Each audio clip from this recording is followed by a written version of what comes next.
All right, if you're just now tuning in, we're still following Bob and Doug's journey back home on the conclusion of our Demo 2 mission.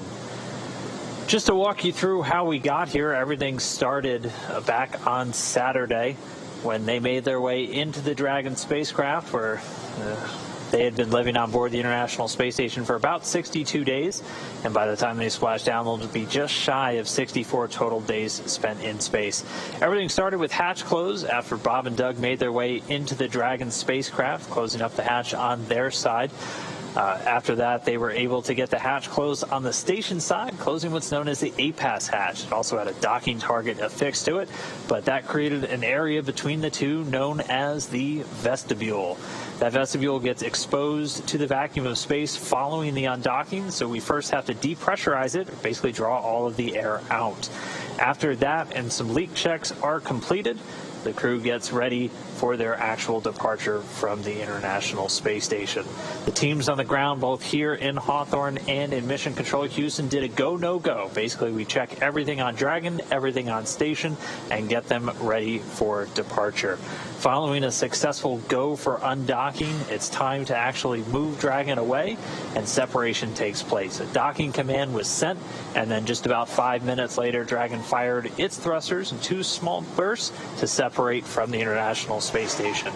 It then begins to fly away, and did so yesterday evening, doing 4 departure burns to bring it first up and over the International Space Station, eventually passing beneath and out in front. All 4 of those departure burns done successfully. Dragon's opening rate away from the station got larger and larger and larger until it was time for it to move into its departure phasing burn. This was one several minute long burn, about a 6 minute long burn, to fine-tune Dragon's path to its eventual splashdown site. That was conducted successfully last night after Bob and Doug had gone to sleep. And then once that departure phasing burn was in the book, we only had one more burn coming up down the line, and then we were going to get ready for this reentry. Bob and Doug did have about an 8-hour crew sleep period, as it's about a 19-hour trip door to door from space station down to the ocean off the coast of Pensacola in Florida. That crew sleep is completed. They woke up a couple of hours ago, and our more dynamic action is about to pick up soon. Yeah, so our events coming up next will be the claw and trunk separation. This will essentially be the final, when we separate the trunk, it'll be the final physical form of Dragon prior to reentry. We will then have exposed the heat shield at the bottom of the capsule after jettisoning that trunk, allowing it to get ready for its reentry. We put a deorbit burn. We activate the deorbit burn sequence, and that puts Dragon on its final trajectory to the landing site off the coast of Florida in the Gulf of Mexico. That deorbit burn will last about 11 and a half minutes. After that deorbit burn completes, we then close the nose cone. The deorbit burn will utilize the 4 thrusters at the top of Dragon, as you can see there. We no longer need to utilize them, and we want to protect the top hatch, the forward hatch there, so we close that nose cone and lock it up. After that, Dragon will begin to re-enter the Earth's atmosphere, and we will experience a 6-minute-long communication blackout due to the plasma building up on the exterior of cabin, due to the buildup of plasma on the exterior of Dragon. We won't be able to send commands or receive telemetry, but that's okay. Dragon is completely autonomous. It is designed to steer itself anyway. So with that blackout communication period will last for about 6 minutes or so. After that, about a couple minutes after that, after we regain those communications with the crew, we will deploy the drogue parachutes. These are designed to begin to slow the vehicle down even further, and also to stabilize the Dragon capsule. About a minute or two after drogues deploy, we'll fire off the main parachutes. So these will be 4 orange and white parachutes that will deploy and begin to catch even more air and create more air resistance, slowing the vehicle down even further to a mere 15 or 16 miles per hour as the capsule then splashes down in the Gulf of Mexico. we've located a designated landing location near Pensacola, Florida. Recovery operations then begin immediately after splashdown is confirmed. The main parachutes will be cut from the capsule autonomously, and the recovery crew will then begin to move into position in order to retrieve Bob and Doug. The team will actually be waiting 3 nautical miles away from the splashdown site. Whenever the splashdown approaches, they will then move closer. They will pull get the capsule ready to be lifted onto the recovery vessel. Once that is secure in the nest, they'll then get to open the hatch and have Bob and Doug egress or exit from the Dragon capsule. And it'll be their first breath of fresh air in 2 months since they've launched back on Falcon 9 in late May. So we're really excited. All of that will be coming up shortly. Those events that we have in the future, that the deorbit burn and the jettison of the trunk, that will all be in like 3 hours exactly. So my countdown here shows that the trunk separation will be happening 3 hours from now. So we're looking forward to all of those events coming up. It's going to be a very exciting morning. Like I said, seeing Bob and Doug for the first time coming out from the capsule on that recovery vessel. Go Navigator will be the first time that they are getting, they're back down on planet Earth for the first time in 2 months. Safety is everything, and of course the human body experiences microgravity, and just to be safe, we will place them into a wheelchair or my mind is blanking. Stretcher, yeah, there we go. Essentially, we'll be helping Bob and Doug as they get out of the capsule. Anybody who's familiar with our long-duration crew members returning to Earth, if you've ever seen a Soyuz landing, you've seen the crew members get physically lifted out of the capsule typically and immediately carried over to chairs where we're able to do quick medical checks, take things like pulse, a number of other items, and just really give them a moment to rest, as it can be pretty jarring on the body when you re-enter into a gravity environment after living in space for several months. So we're just doing everything we can possibly to keep them safe. Not only just physically once they get back, we've also had a lot of protocols put in place with the current environment with coronavirus, just to make sure every member of our recovery team has been self-isolated and tested prior to being in that close contact with Bob and Doug. Yeah, so really awesome morning we have coming up. Now, with respect to the recovery ships themselves, I should say recovery ships, so there on your screen, we have live views coming to you from Go Navigator as it is making its way to the designated landing site off the coast of Pensacola, Florida. In the lower right-hand side of your screen, what you see there is the hydraulic lift that will be used to hoist Dragon out of the water and into the nest. 15 or 16 miles per hour will be the speed when the capsule touches down in the Gulf of Mexico. Like we said before, we're targeting just off the coast of Pensacola, Florida. That is where Go Navigator, our recovery ship, is en route to.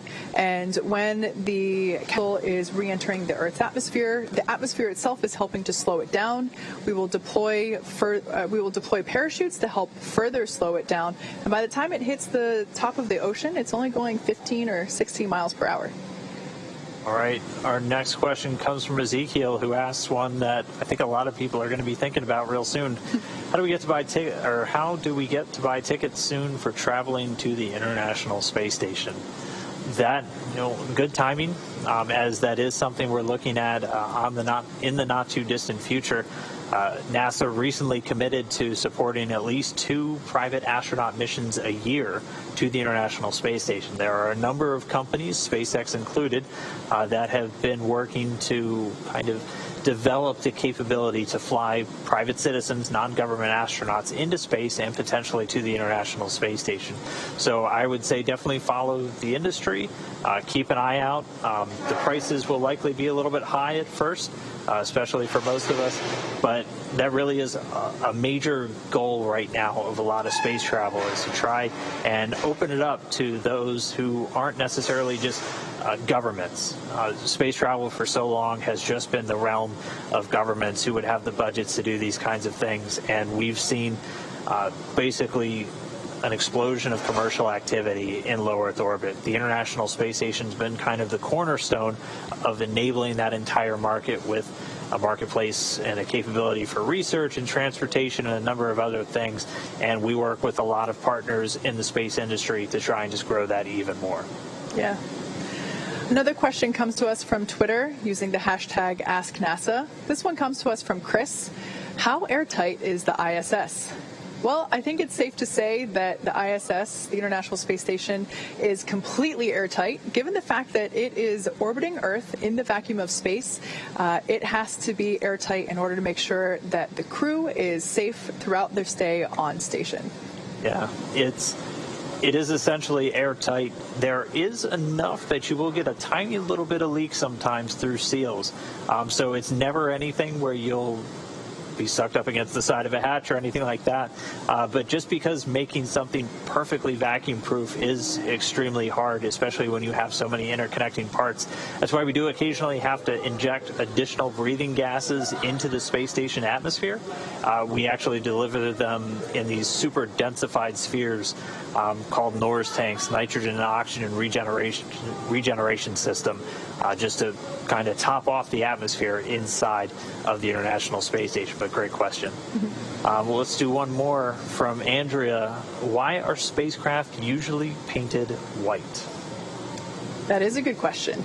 So generally speaking, a lot of it comes down to preference. All SpaceX vehicles, our operational vehicles, are black and white. Of course, Starship currently is silver. But as of right, that's still in development. But all of our operational vehicles are black or white. And in this case, it just so happens that in order to conform to that aesthetic, the paint that we use, the thermal protective paint, on top of those panels on the exterior of the capsule, we make it white. And a lot of other things are white exactly for the reason Kate just said, is those thermal properties. When you're in outer space, the only way you can really heat up or absorb heat or reject heat is through radiation. And if you are a black surface, it's just like down here on planet Earth. If you wear a black shirt and you feel hotter, that's because your shirt is basically absorbing more of that infrared radiation. So to help keep things cooler, essentially, you can paint them white with these reflective or very low albedo coatings, and that can help maintain a better thermal. We have a lot of things we call thermal blankets, which are just essentially white fabrics that will cover up metallic areas of the space station that would otherwise get really hot in direct sunlight, that you can keep cool just with that white color. Great question, though. Again, we are taking your questions through the hashtag AskNASA on Twitter, so be sure to continue to submit those. We'll try to get to as many as we can throughout the morning. And for now, we're just going to continue to watch Bob and Doug as they zip around planet Earth. We are a little less than 3 hours away now from things really starting to pick up. We're going to be looking for all of those events that we talked through, starting with that trunk separation coming up soon. And everything's still on track for a splashdown today at 11:48 a.m. Pacific, 18:48 Universal Time. So stay tuned.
Dragon SpaceX for 4.700.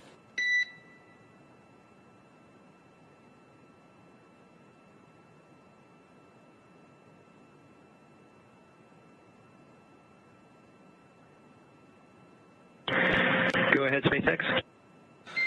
Okay, Doug, we're just a couple minutes into the planned suit donning time. I wanted to give you guys a go for all sections of 4.700 deorbit preparation. We are standing by to support suit don. Okay, copy that. We are through, and we'll report the status of the inventory here in a few minutes, and copy go for suit donning. And just as a status for that, we are in our comfort garments and our orthostatic garments, and we have started the fluid loading protocol. Okay, SpaceX copies. We'll listen up for that inventory in a few minutes, and you got your comfort garments, orthostatic garments, and have started fluid loading. Thank you for the update.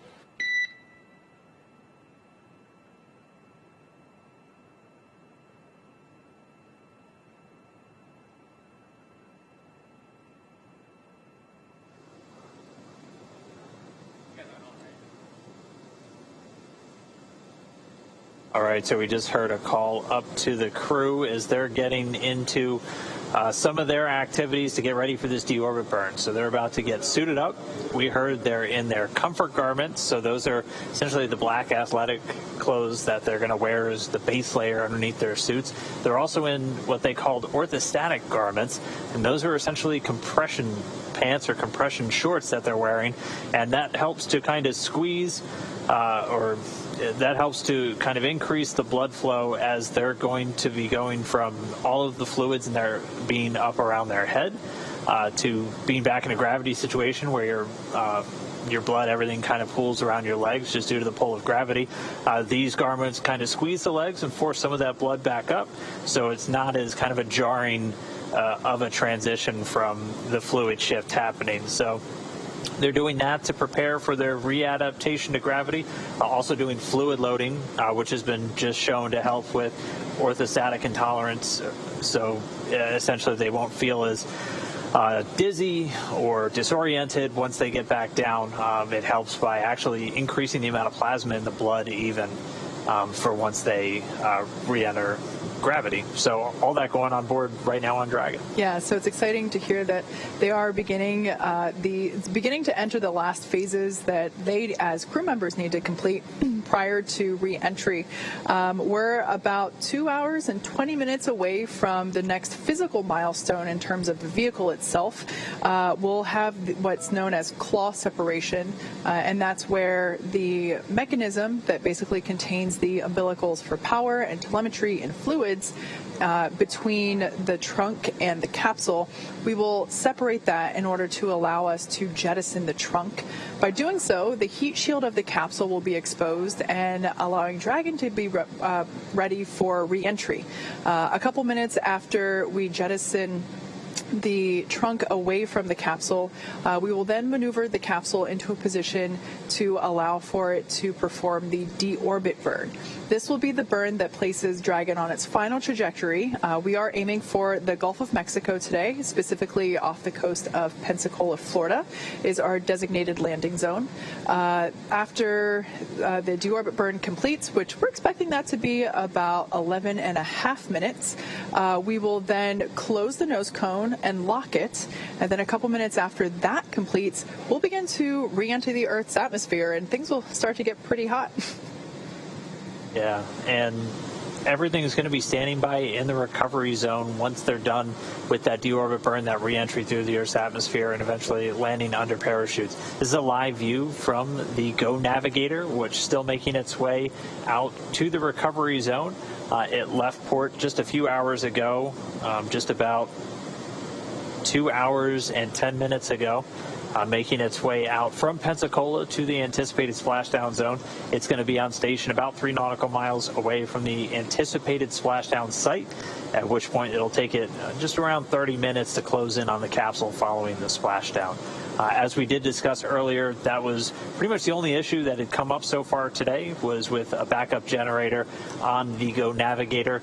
They were not able to get a replacement one on board in time, but all the flight rules still enable us to go through with this operation. Go Navigator with its primary generator still fully capable of effecting a recovery this morning. Yeah, so that recovery time, we're looking at 11:48 a.m. Pacific, 18:48 Universal. So if you want to take a nap, you have a couple of hours before the action really kicks in. But we will continue to be bringing you coverage throughout the entire mission. Hopefully we'll have some more great views from Go Navigator, our recovery ship making its way to the splashdown location. Like we said before, the recovery vessel is currently carrying about 40 people. They all have, it's actually a combination of SpaceX and NASA people. They all have specific jobs, and whenever we are actually performing the recovery operations, you only see a small handful of those individuals on board, because safety is the top priority, not only for Bob and Doug, but also for the personnel on board. So we'll make sure that unnecessary personnel will be away and in one of the back rooms, whereas the operational deck during active recovery mission or during active recovery operations will have those key personnel involved. And we will be able to see the descent all the way through splashdown, as well as the fast boat approach. So those are the two smaller boats that make their way to Dragon after it splashes down. They're the ones that are doing the initial preparation of the capsule, preparing it to be lifted out of the water and onto the recovery vessel. So we have quite a bit coming up, and we're looking forward to being able to show you all of that. As I've mentioned before, the recovery team is a newer one here at SpaceX, since the whole crew recovery process is newer, and it's really cool that we get to showcase them a little bit. The last time we were able to do so was about a year ago, year and a half almost, and on the Demo 1 mission. So be sure to stay tuned throughout the entire recovery process, because once the capsule is lifted up and out of the water and is secured to the deck of the ship, that will be our first opportunity to hopefully get a couple thumbs up from Bob and Doug, indicating that they're feeling good after their return. Yeah, we expect it to take about an hour from splashdown to them getting out of the capsule. A lot of it will be those initial checks happening in the opening minutes following splashdown, and it'll take about 30 minutes for the primary vessel, the Go Navigator, to get very close to the Dragon capsule itself. And then once it's there, it'll take only a few more minutes to lift it up onto the boat and then move it on that nest towards the crew recovery platform. So it's a platform with enough space for just a couple of people underneath the helipad on board the Go Navigator, where they'll be able to open up the hatch. SpaceX's Anil Menon, one of the flight surgeons that works here, is going to be the first one through the hatch. He'll do a quick check on Bob and Doug, making sure they're ready to come out, and then we'll be assisting them out of the capsule and immediately over into a medical facility on board. They'll be on there for just a little while, and then we'll look to land a helicopter on board the ship, and then they'll catch a quick flight back to Pensacola. Yeah, so after that, they'll also then be transplanted by airplane back to Houston after they complete those checkouts at the Pensacola Naval Air Station. And then the best part of the day, family reunions. So I'm sure Bob and Doug are looking forward to being able to give their family hugs again in less than 24 hours. If you were tuned in earlier in the webcast, you may have caught the spug to bring them out of their sleep phase. It was nothing short of precious and adorable, a message from both of their sons. They each have one son, and it was a nice little audio recording saying, "Daddy, wake up, wake up, wake up." So highly encourage you to check it out, because it is certainly heartwarming and quite a special opportunity to be able to share a moment like that with their family from far away. And they were pretty adamant. It's a good thing we have weather, because it sounds like those kids are expecting their dads home today. I think one of them's got to go get a dog, so he's excited. That's what it sounds like. But everything's gone extremely smoothly with Dragon's flight. It all started yesterday on Saturday when they loaded in and departed the International Space Station. Since then, we've had a series of steps, all executed flawlessly. We haven't had any issues tracked with Dragon during the departure and the setup for splashdown. Again, today, this is our prime location. This is our prime opportunity. So once we undock from station, Dragon had an identified prime and a backup, the alternate, which was several days later. If we were unable to land today, we would target a different site 48 hours later. It's actually about 47 hours from the initial splashdown target to the secondary. And that secondary was locked in a few hours ago as Panama City. But everything's looking great with the weather today. As we talked through, we had constraints of about 10 miles an hour for the wind. And our initial weather report last night, we were about a mile an hour, and we just got upgraded to about 2 miles an hour. That is correct.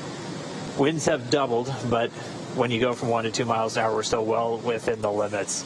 So still looking forward to an on-time and a good splashdown today. Yeah, the other good news coming out of that most recent weather report is that the waves are also looking really calm. The threshold for the waves is based on how high the wave is going to get and how frequently. So waves occur in this type of pattern, and for safety reasons, we can't have high waves or waves at a certain height occurring very frequently. That makes recovery operations dangerous. And we're pleased to report that the last information that we got regarding the weather anticipated at splashdown are very small waves. I pulled up here real quick. It was something like, here we go.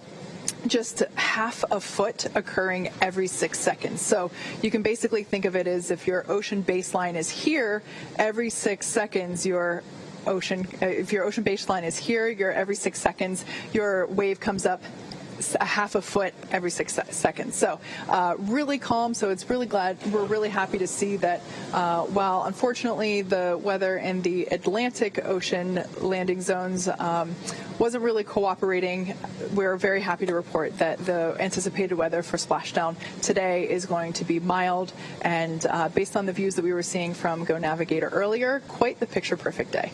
And weather is something that we track very closely. If you've been following the mission since May, weather was definitely in the conversation back when we launched, where we had to scrub the first attempt just due to some bad weather that moved into the area. But we're able to just kind of pinpoint right between some clouds for that second launch attempt on May 30th. And then we were watching it extremely closely today, too, or even in the lead up to where we are today. And we're going to continue to have weather checkpoints all the way up until about an hour and a half before landing. That's really the final opportunity we have to wave off.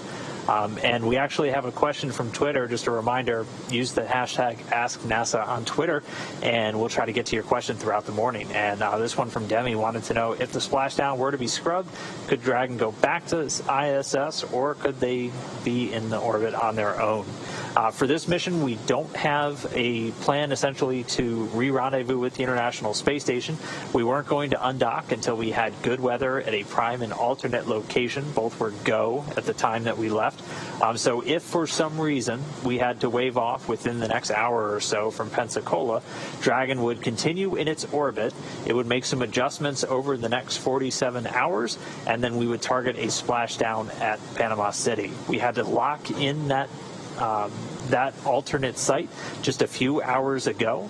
Up until that point, for the first about 12 hours or so, Dragon has the ability to change alternate sites, so we could have targeted one of the other Gulf sites, potentially even going back to Pensacola on the second 2 days later, but we were able to lock in Panama City. And not anticipating to need that, but Dragon does have the ability to wave off and kind of reattempt a splashdown 2 days later.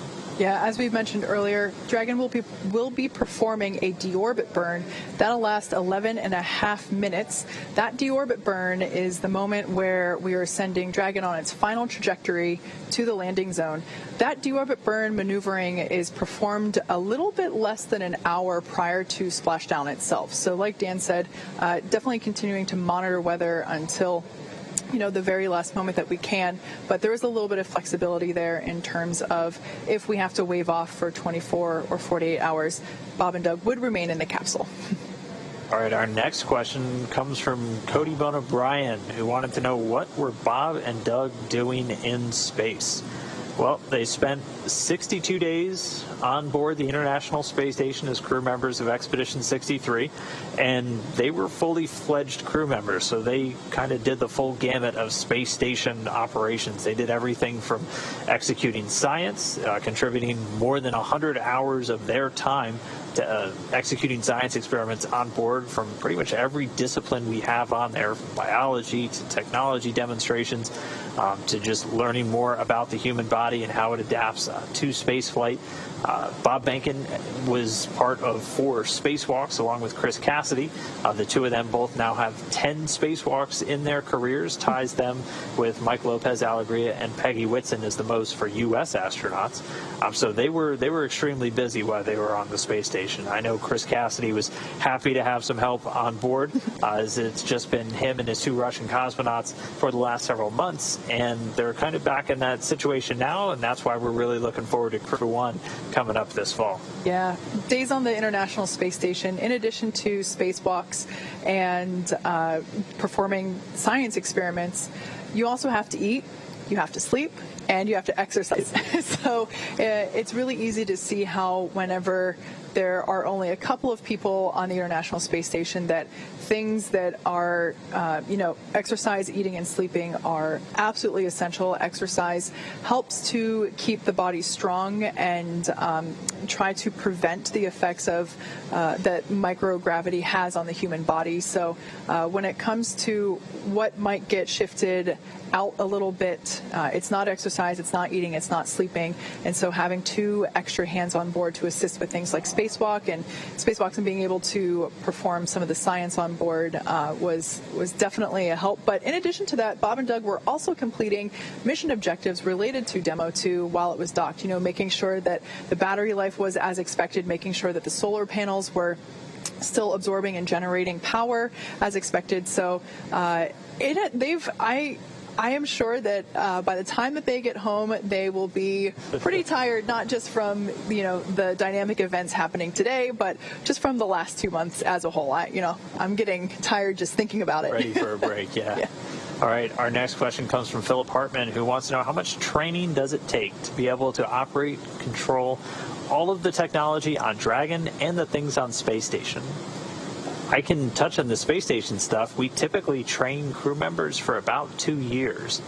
We've had a couple that kind of cram in that training a little bit shorter than that, but typically crew members get assigned about 2 years out and spend that entire time training just to do day-to-day tasks on board the space station. I mean, that's everything from just operating the basic facilities, learning how to repair all of the major pieces of hardware, like the thing that generates your oxygen or scrubs the carbon dioxide, how the water recycling system works. They get kind of crash courses in operating a bunch of different science hardware that's on board the space station. You kind of have to become a jack of all trades when you're up there, because one day you're a mechanic, the next day you're a physicist, the next day you're spacewalking, and so they get a whole bunch of training that they have to take, and it's done all over the world too. Yeah, definitely can't call a handyman when something goes wrong. Yeah. You are the handyman. The next question comes to us from Abby. Again, this is the hashtag AskNASA on Twitter. This may be a silly question, but is there a telescope on the ISS that the crew can use? They don't have a telescope. They don't actually have very many windows that look up at the stars. We have a number of science experiments that are on the International Space Station that use its position outside of the Earth's atmosphere to look kind of beyond our solar system. We have some that aren't necessarily telescopes, but like the Alpha Magnetic Spectrometer, which is looking for signs of dark matter. And then we have one that was a Japanese payload. The name is escaping me, but it was essentially looking for pulsars throughout the universe, and was really cool. It was essentially developing a futuristic version of GPS, where it was looking to develop a system or a map where you could use pulsars, some of the brightest objects in the universe, to navigate. And obviously that's not something we need to worry about right now because we're not leaving our solar system anytime soon. But we're already learning how to do that, and we're using the International Space Station to do it. They have some big lenses for their cameras, but those are pretty much pointed back down towards Earth. Our next question wanted to know, how does the communication to Dragon work? Is it done through satellites? Partially, yes. If you think about the International Space Station orbiting Earth, it technically is considered a satellite as well as a spaceship. Really big one. Yeah. And then we also have ground stations across the world that are able to provide uplinks and downlinks from the station, as well as from Dragon capsule itself. So we try to make all of those connections as direct as possible to us here in Mission Control, for trying to reduce latency and making sure that we get high quality feeds. So we try to avoid ping-ponging as much as possible. But yeah, there are a number of ways, but generally speaking, we go from capsule to ground in as short of a distance as possible. All right, our next one comes from Juliet, who wants to know, does NASA have a full-size mock-up of the space station in a training facility? We have several, actually.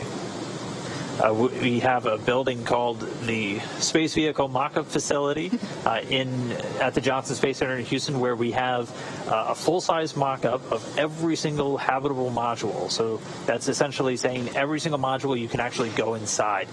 There's a huge part of the space station itself that's just external, that isn't pressurized, and the astronauts only really see when they're spacewalking. So to familiarize them with that part, we have a full-size mock-up in the bottom of our swimming pool, the Neutral Buoyancy Laboratory, a 40-foot deep pool. They practice how to spacewalk. So we have several, and they're typically of kind of different fidelity is what we call them. So you'll have some that have real racks, real science hardware, real oxygen generation system built in, and then you'll have some that are just kind of representative of them. They'll be full-size, but they might have like a printed poster of what's on the wall here. But you can still use things like that for emergency training. We really try to do as much training on the ground, and I know we do the same in Dragon, in something that's lifelike for what they're about to be flying on once they're in space. So by the time that they get there, a lot of your actions just feel like reflex. So at this point, we're going to check in on Dragon. Looks like it is about to go over Eastern Europe. We're going to show our ground track here and allow you to follow along. We still have, let me check my timer here. We still have 2 hours and 1 minute until our major milestone begins. That will be the claw separation and preparation to jettison the trunk. Again, that's coming up in 2 hours and 1 minute at 10:51 a.m. Pacific or 18:51 Universal. So stay with us and enjoy watching Dragon traverse the Earth.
SpaceX Dragon for inventory after fluid loading.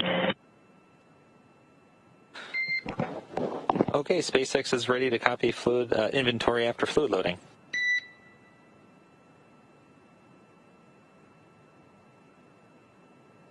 Okay, from location 10, bottles were consumed from bag 207 and 1 from bag 206. So that leaves 208 empty, 207 empty, and 206 with 2 remaining. From location 9, 3 bottles were consumed from 203. So that leaves 203 and 204 as empties. Everything else is per the packing plan.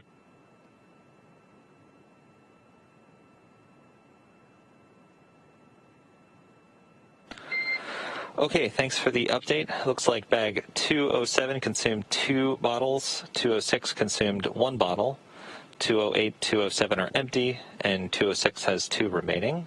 And then from location 9, we copy 2 bottles from 203, I believe, and that means 203 and 204 empty, the rest per packing plan.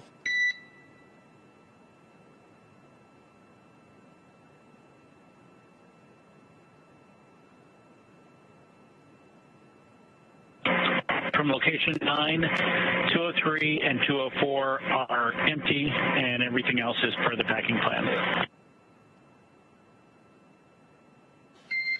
Okay, copy location 9, correction, 203 and 204 empty, the rest in location 9 per the packing plan.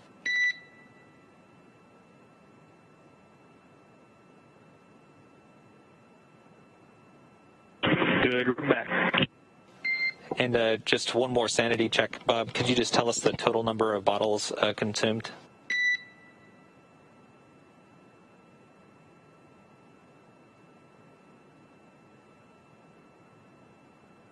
Let me try to do the math from my notes here.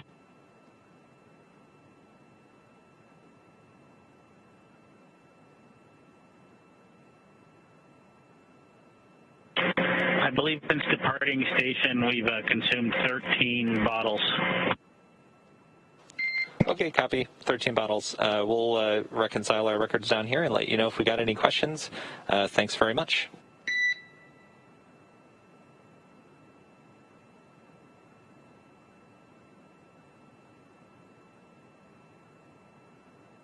Thanks, Solo. And we're about to close out locations 9 and 10 and be suited, and so it's not going to be practical to go back and re-inventory anything if there's any questions after about 3 minutes. So please let us know if you can early. Okay, copy. And actually, we do have a question for location 10, bag 206. Can you please read back the quantity there remaining?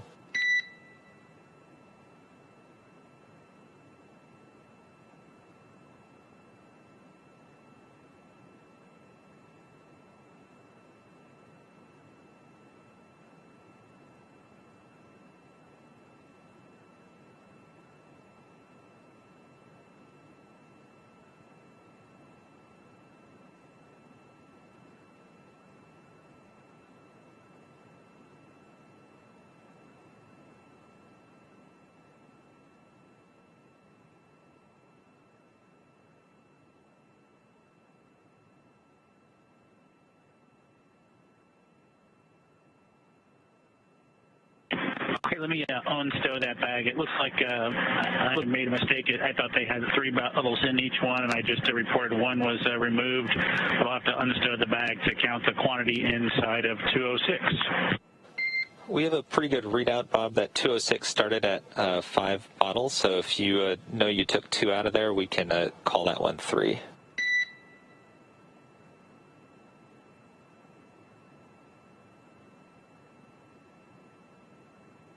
No, from 206, we took a single bottle out. So let me count them for you. Okay, thanks for that double check.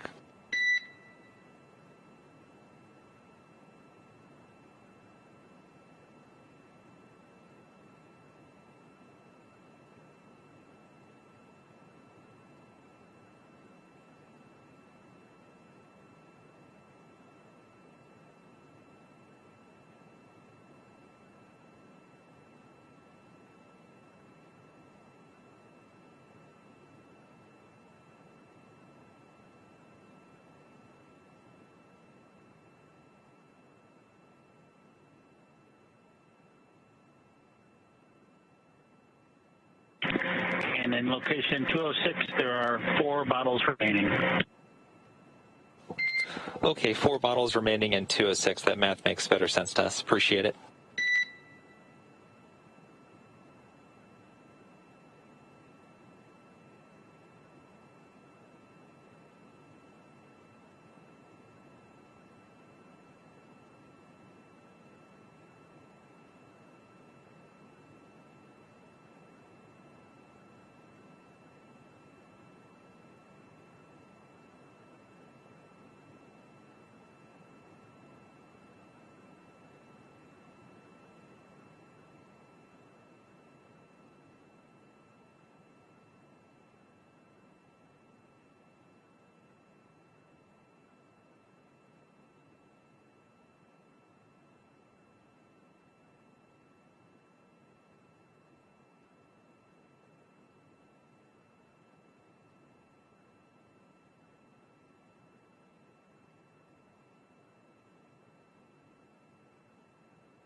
All right. Well, we are still just getting closer and closer to things really picking up as Bob and Doug get ready to hit the final phase of their flight back to Earth and the end of this Demo 2 mission.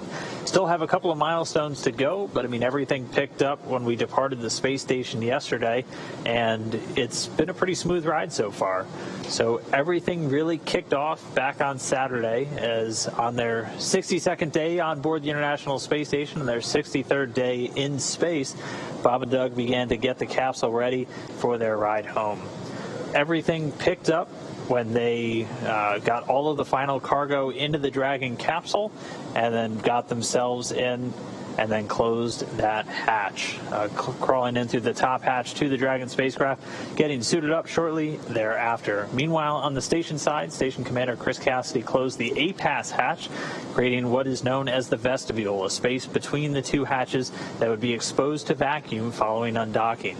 Then we use valves on the Dragon side to draw the air out of that vestibule in a depressurization step, bringing it down to vacuum and getting it ready for that eventual physical separation or undocking. After that was complete, the teams down here on the ground, both in MCC-X right behind us in Hawthorne and in the International Space Station Flight Control Room in Houston, did a go, no-go for undocking, making sure everything was good with systems on board Dragon and the health of the International Space Station.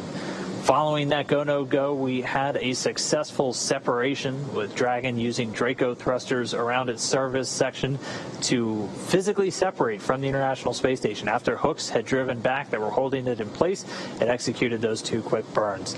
Then it was on to 4 departure burns spread over a number of hours, initially taking Dragon up and over the International Space Station, which brought it behind, and then after it lowered its orbit beneath the station, eventually bringing it out in front. Following all of those successful departure burns, it was just about time for the crew to get some sleep.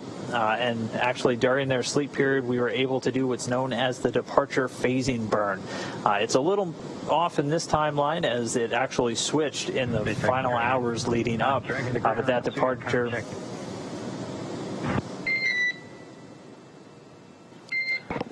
Dragon SpaceX, we have you loud and clear for suited comm check. I read you the same. Just pausing that timeline as the crew in their suit up steps, they just did a comm check. So they have communications run through the umbilical in their seats directly into their suits where they're able to maintain that conversation with the ground. We heard a little bit of chatters a few minutes ago as they were finishing up that fluid loading. Again, that's done to help with combating orthostatic intolerance. And to put it simply, that's dizziness in most people. Fluid loading can actually help your body react to what's typically a rush of blood away from the head once you get back down in a gravity environment, which can make you extremely dizzy. So fluid loading, you can actually up the amount of plasma in your blood, and that just helps kind of minimize that. They're also wearing what's known as an orthostatic garment, essentially compression pants that's squeezing their legs and forcing some of that fluid from the legs up towards the upper part of their body. So everything's continuing to proceed. They're suited up inside Dragon for the second time in the last 24 hours as we get ready for this deorbit. Yeah, there on your screen, you can see a shot of our Mission Control Center here at SpaceX headquarters in Hawthorne, California. Those folks there are our Dragon operators, our technical experts that continue to monitor the data and telemetry coming down from Dragon, not only about the vehicle, but of the crew themselves, continuing to make sure that everything is going well and just making sure that we are green or go to step into the next major milestones that we have coming up.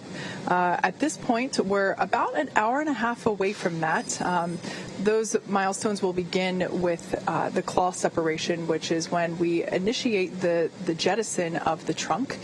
In order to expose the heat shield underneath the capsule, we need to let the trunk go away. So we separate the two.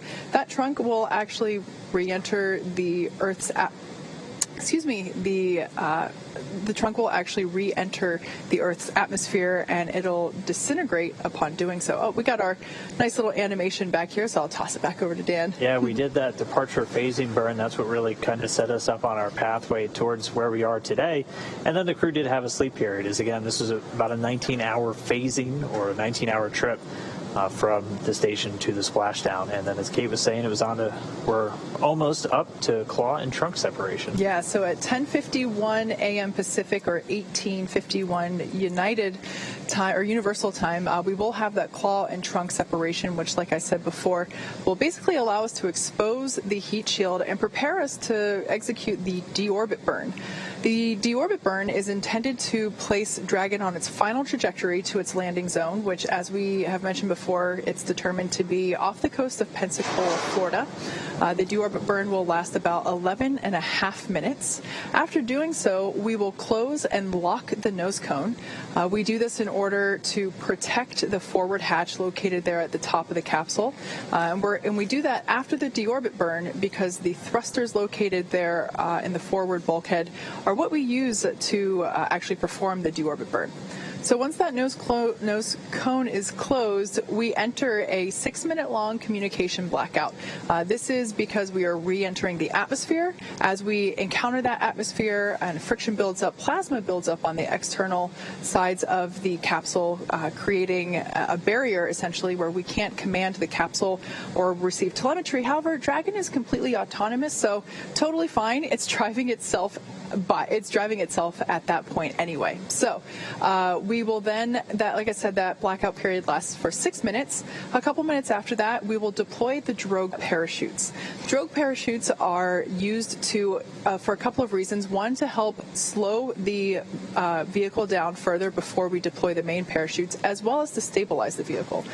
About a minute after the drogue parachute deployment, we will deploy the 4 main parachutes. If you watched our Demo 1 splashdown, those are big, beautiful orange and white parachutes, and those further decelerate the vehicle down to a mere 15 or 16 miles per hour. That's the speed that they'll be going when they splash down in the Gulf of Mexico. Again, we're targeting just off the east coast of Florida near Pensacola.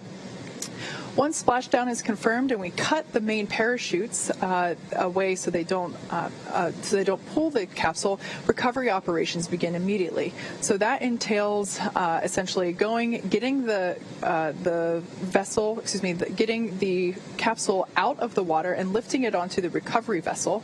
And once that is all secure, we open the hatch and we get our first glimpse of Bob and Doug back here on planet Earth for the first time since they launched on Falcon 9 back in late May. So that particular moment will be the first time they get to breathe fresh air, and we're looking forward to getting some thumbs up from them whenever we see them exit the capsule. And everything's lining up for an on-time splashdown and recovery. We've been following the progress of Go Navigator as it makes its way out to the recovery zone. It left its port in Pensacola just a few hours ago, and we're tracking that it should be arriving on station just about at the top of this current hour. So it'll be there in advance of all of the upcoming hardware milestones where we get into trunk step and everything like that. So it'll be there and ready with the operational teams, a little over 40 personnel on board from SpaceX and NASA, ready to assist in the recovery of the capsule and getting Bob and Doug home. Yeah. So as those mission controllers there in our mission control center here, just to my left, continue to monitor Dragon's health, we continue to monitor Twitter for your questions. We're using the hashtag AskNASA, and we're trying to get through to as many questions as possible this morning. Our next question comes to us from Jackie. The question is, what is the name of the Dragon recovery vessel that's sailing to the splashdown location? Great question, especially because we actually have 2. The one that we are utilizing today is Go Navigator. This recovery ship is for all of our of all of the splashdown locations on the west coast of Florida. So any potential splashdown location in the Gulf of Mexico is serviced by Go Navigator. For our East Coast landing sites, which we will not be attempting today, we use Go Searcher. Both the Go Navigator and the Go Searcher are identical. They have fully functional recovery platform as well as medical bays. So it's really nice that we're able to assist the departure process, so departing the International Space Station. It's really great that we're able to assist that departure process by allowing for more opportunities for departure by having more landing sites. So today we are using Go Navigator, and it departed for the landing zone about 2.5 hours ago, I think, at this point. And it is en route to the designated landing zone just off the coast of Pensacola. All right, and our next question comes from Takur, who wanted to know what's the importance of inventory check during the splashdown. If you were just listening a few minutes ago, you heard Bob and Doug going through a wide range of inventory checks, and a lot of it was their food and water, particularly the water, as they had just completed that fluid loading. As we've talked about a few times today, we have to meticulously track every single item on a spacecraft for the obvious reasons, like if an astronaut needs to find it, it helps to know where it is. And then for some of the less obvious reasons, like we have to track where everything is, and if something is missing in a spacecraft, you have to kind of halt work once it's back on the ground and make sure you find it. And then also for things like food and water, that's something we call a consumable. So those are essentially resources that you have a finite amount of. Food, water, obviously one of those. They have about 3 days worth of food and plenty of water on board. It wasn't the limiting consumable for this flight home, as was discussed in our pre-return news conference. Carbon dioxide scrubbing was kind of the low man on the totem pole for the trip home. They have just about 3 days worth. So you have to think of all of these different items that are life support systems typically that fall into that consumable port whenever you're kind of mapping just how much on-orbit lifetime that you have. So we knew that we were going to either return today or within 47 hours after that, and so we make sure we have plenty for that situation, and then hours beyond that as just extra margin, as we're always about redundancy and backup plans and everything like that. Something else to consider with respect to the importance of inventory. During the reentry period, we don't want anything loose flying around. That is certainly hazardous to the crew. And so taking inventory of what has been unstowed and then restowed allows us to be absolutely sure that something didn't accidentally, because, you know, as you're floating there, it is easy to let go of something and then it might drift off to behind the control panel. Like Dan said before, it's very easy for things to kind of drift off on the International Space Station and get lost. So really having this inventory allows us to make sure that there aren't any foreign objects that aren't supposed to be out during the times in which they are meant to be stowed. So inventory is important for a number of reasons. Our next question comes to us from Tim. He says, my 10-year-old daughter, Haley, wants to know how hot the exterior of the spacecraft will get during re-entry. Awesome. Well, good morning, Haley, or afternoon or evening, depending on where you are. Thank you so much for tuning into our webcast. We're really pleased to have young viewers joining us for this historic mission. So a really good question. The outside of Dragon capsule will reach 3,500 degrees Fahrenheit. That is very hot, but Bob and Doug will be safe and comfortable inside of the Dragon capsule. We have measures in place to make sure that the inside of the capsule will be flushed with cold air, as well as the air inside of their spacesuits. So even though the outside will be getting really hot, Bob and Doug will barely be breaking a sweat. All right, our next question comes from Mohan, who wants to know, will the Super Draco thrusters be a backup to the parachutes? That's a good question, because one of the earliest designs of Dragon had it doing what's called a propulsive landing. So kind of like how the Falcon 9 comes back, an early design of this Crew Dragon had it landing propulsively, so using those Super Dracos to touch down on like a runway. That's no longer in Dragon's configuration. In fact, those Super Draco thrusters are completely inhibited following a successful flight into orbit. They're only used for an emergency escape situation, either on the pad or during the initial climb up to orbit. They enable Dragon to do that escape from the pad all the way up, so you have kind of that extra safety net your entire way uphill. But once they're on orbit and they're making their way to the space station, or even when we're coming home, those thrusters are disabled. We're only using the smaller Draco thrusters around the service section, so the bottom of the capsule itself, and the four at the very top, the forward bulkhead thrusters. Our next question from Amy wants to know what happens to the parachutes after splashdown. Are they recovered? Yeah, absolutely. So there will be, after splashdown, there will be 2 fast boats or smaller boats that will be approaching the Dragon capsule. The first boat is responsible for determining that there aren't any toxic vapors surrounding the capsule. That fast boat will then also be responsible for preparing the capsule for lift out of the water. The second boat is responsible for retrieving the parachutes out of the water. We definitely don't want to leave any waste behind where possible, and so that second boat is responsible for going and retrieving the parachutes. After splashdown, those parachutes are automatically cut so that there's no potential that if there was a little bit of wind, that the Dragon capsule wouldn't be moved due to wind catching in those parachutes. So great question, but short answer is yeah, they're cut. They're automatically cut after splashdown, and then one of the crews from the fast boats is responsible for going to pick them up. The next question we have coming from #AskNASA on Twitter comes to us from Novacon. What will be the purpose of the crew for the Crew 1 mission? The Crew 1 mission will be what we call the first operational flight of the Dragon spacecraft. So the mission we're still on right now is a demonstration. This is still a test mission. This is when we're really proving out Dragon's capabilities from launch all the way through splashdown.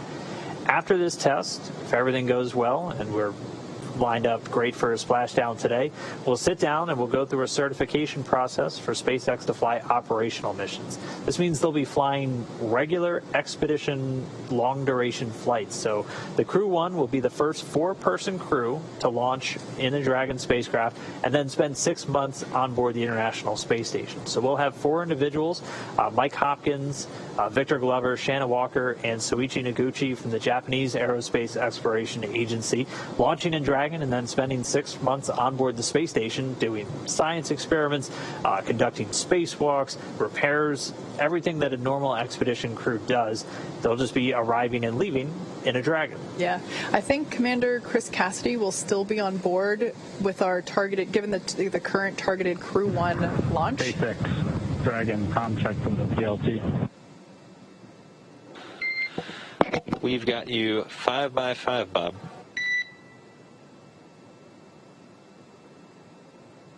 And I'm to SpaceX and check between us. And please repeat the last 5 seconds of that call. We had a bit of a comm dropout.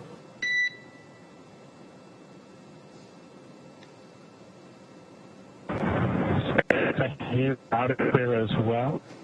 We have being Doug and I.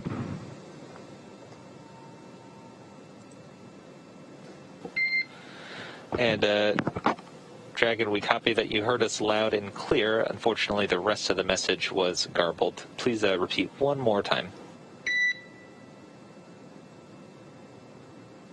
Yeah, we've got a good comm check between both of us, and we are complete with suit downing 4.010. How copy? Okay, that was 5x5. We copy that you are complete with suit donning procedure.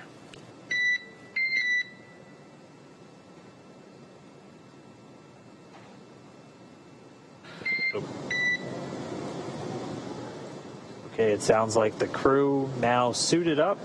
They just conducted those communications checks, those comm checks with the core here in Hawthorne. The core of the crew operations responsible engineer, that's essentially the person who's talking directly to Bob and Doug throughout their flight. That's rotated through a couple of different positions as we're on the 3rd shift of their flight home. and that'll be pretty much the person who's getting all of the updates to and from Bob and Doug, being that liaison between the teams on the ground. But they did those comm checks successfully. They are in their suits and in their seats for the rest of the day, pretty much, from that Deorbit burn. SpaceX looking for an update on sections 1 through 4 of 4.700 deorbit preparation when able.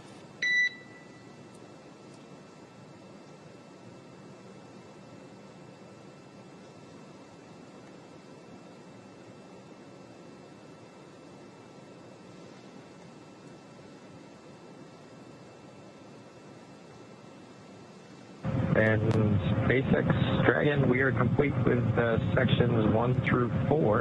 And looking at section 5, the only thing left there to do is 5 alpha decimal 2. As far as the suit leak check, I think everything else is complete. Okay, copy. Sections 1 through 4 are complete, and it sounds like we have. Sounds like you're completing fluid loading and standing by for the leak check. That's a good copy, Mike. Thanks, Doug. Appreciate it. So what we heard there was communication between Dragon and Mike, I just wanted to check back with you on the comm dropout that you had on the last 2 calls that I made to you. How is this comm now? Was it explainable as just random dropouts, or is it continuing from the PLC seat? Okay, Bob, we had you 5 by 5 just then, much better than before. We're investigating root cause, but given the clarity of your call just now, I would suspect your audio system is healthy. Copy. Thank you.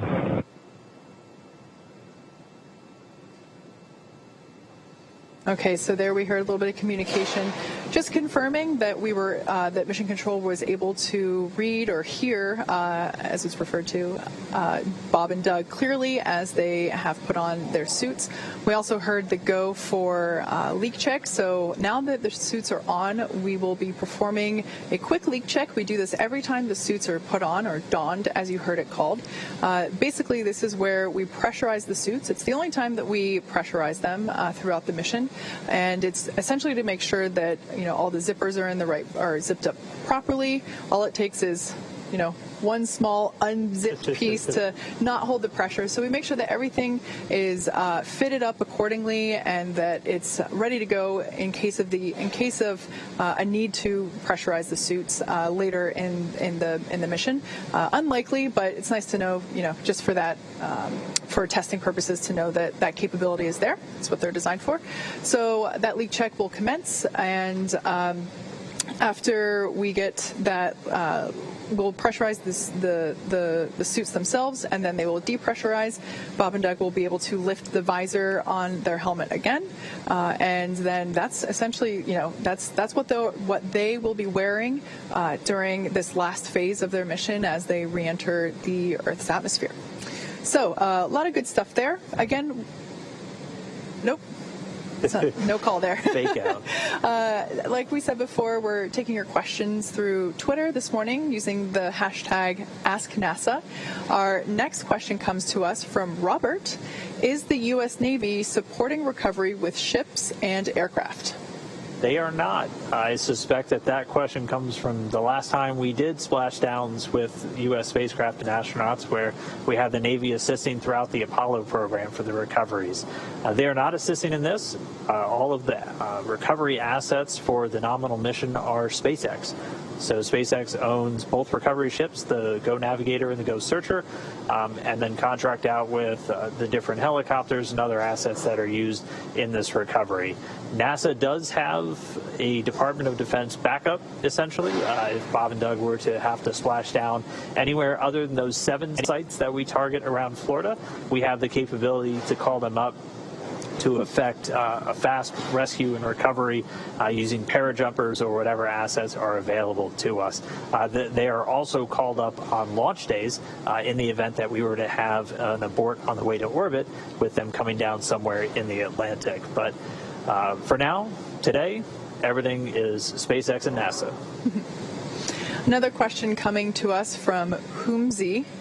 Is there a time limit on how long the capsule can be left to float in the Atlantic Ocean before it needs to be recovered? Yeah, so obviously we want to get the crew out as soon as possible, let them get out and stretch their legs and begin their medical evaluations. However, the capsule would be able to float there for a couple of days, like we mentioned before. There is enough onboard water and food. They would be comfortable, although if the waves pick up, I certainly would not be comfortable. That being said, we do strive to recover them as soon as possible. This is part of the reason why we have numerous potential landing zone sites, and we have special criteria for where they actually land to ensure that we're able to get the crew up and out of the water and into the medical bays essentially within an hour after splashdown. All right, our next one comes from Mark, who wants to know, can they take over from the computer and do a manual splashdown if required? They can.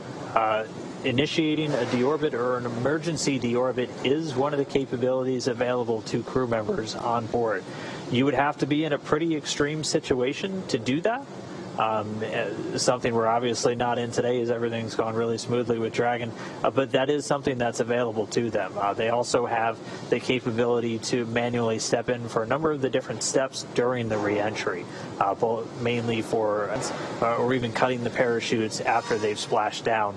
That doesn't happen automatically. They have a button right in front of them on their displays where they can make that happen. So they do have quite a bit of capability to jump in if required.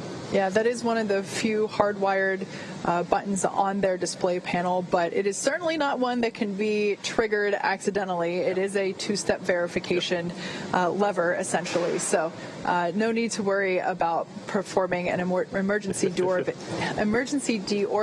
accidentally. Next question comes to us from NASA plus space equals heart. I couldn't agree more. Will this Crew Dragon be reused? Yes, it will. This particular capsule is intended to be reused on the Crew 2 mission, which will be launching sometime next year. And yeah, we already have use for it. In fact, the team at the Cape is already preparing to begin those refurbishment processes as soon as the capsule lands, essentially really getting a head start on that. The capsule is waterproof. That was a process that we learned how to do through the Crew Cargo program. Our reuse efforts with that program, with our previous version of the Dragon capsule, also known as Dragon 1, the process of making that waterproof that knowledge that we learned from that has transferred over to Crew Dragon capsules, and it's safe to say that it is with very little refurbishment required to the internal hardware.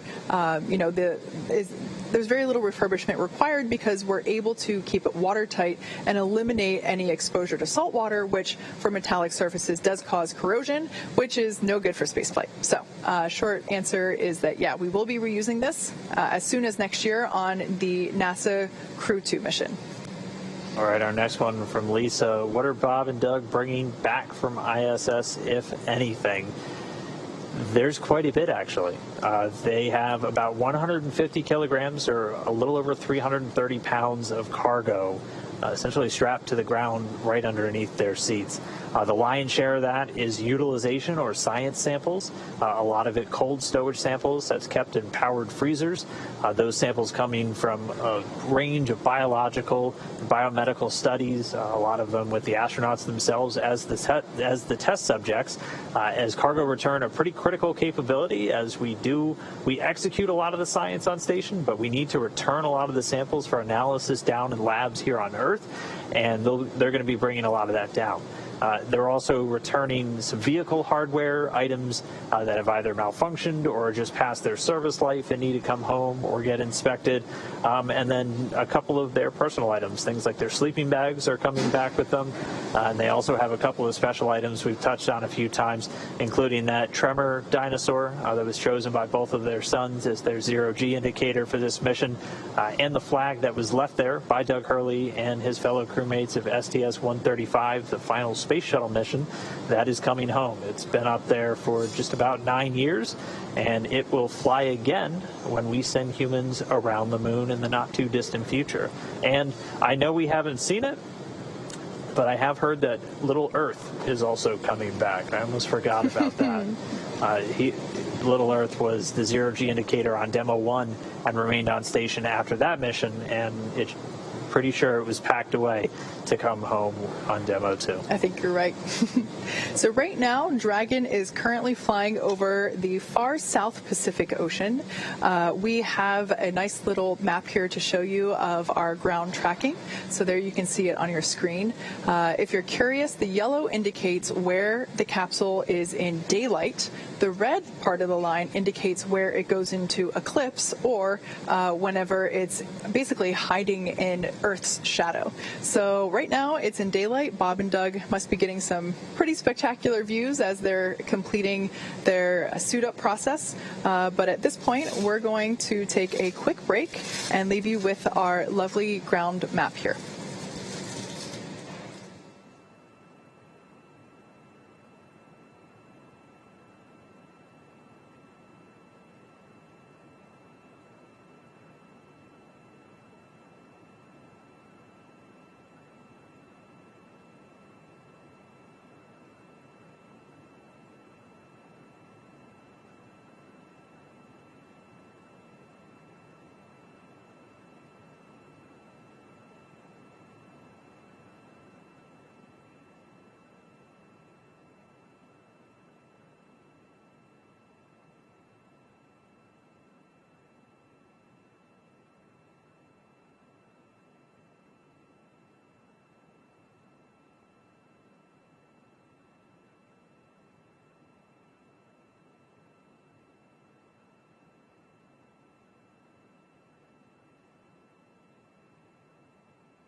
Dragon SpaceX for video. Go ahead. Yeah, request to come back aboard when y'all are ready. We are ready for you to come aboard. Outstanding, and work.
Dragon SpaceX, you are go for procedure 4.011 suit leak check. Suit check in work.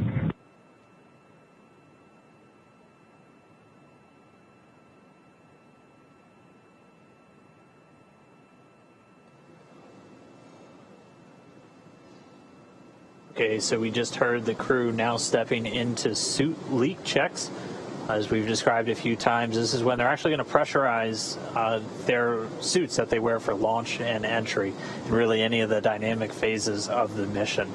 So they'll completely zip up and seal the suits, and then flow nitrox in to confirm. Dragon in 2.2, we are ready to pressurize.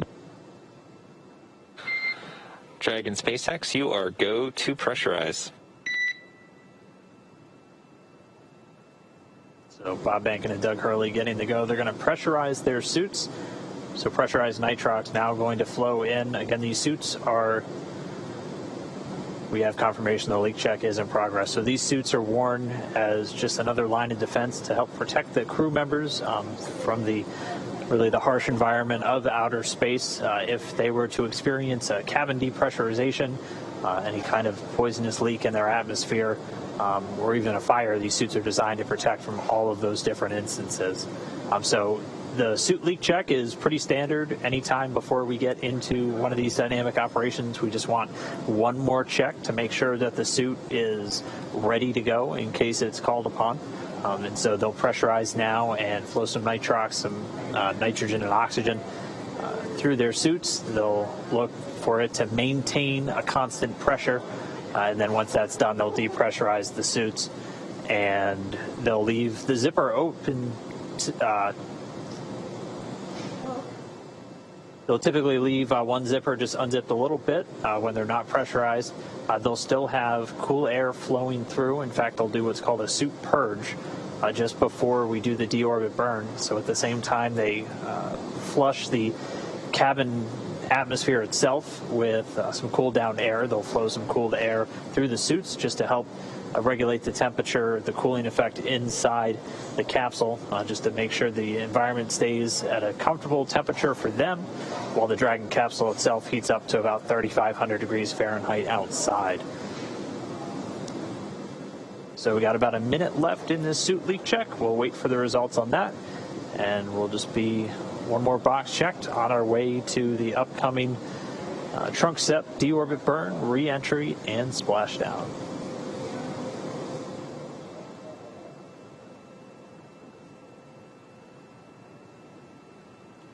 And one interesting thing to note, if you're watching this ground track, you're going to start to see that line coming out of the bottom left corner and ending in the Gulf. That means we are on our final orbit. And so Dragon's basically on its last lap around planet Earth. The last 90 minutes it's going to spend until we just about get to that splashdown. So you can keep an eye on that. The line's going to stop moving where you can see it terminate in the Gulf.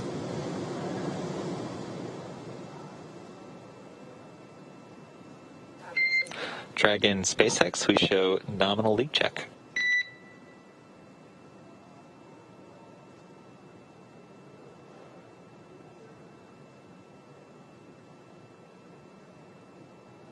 Copy, show the same.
So there a minute ago, we had confirmation of nominal leak check. Again, that's just checking another box off on the to-do list as Bob and Doug continue their return home back to planet Earth. Up next, we will be making sure that the nitrox system is safed and that we are able to proceed into the next phases of our descent to the Gulf of Mexico. We are aiming for a splashdown site just off the coast of Pensacola, Florida. Right now, our recovery ship is en route to that designated location zone, and it will be there ready and waiting for Bob and Doug to splash down.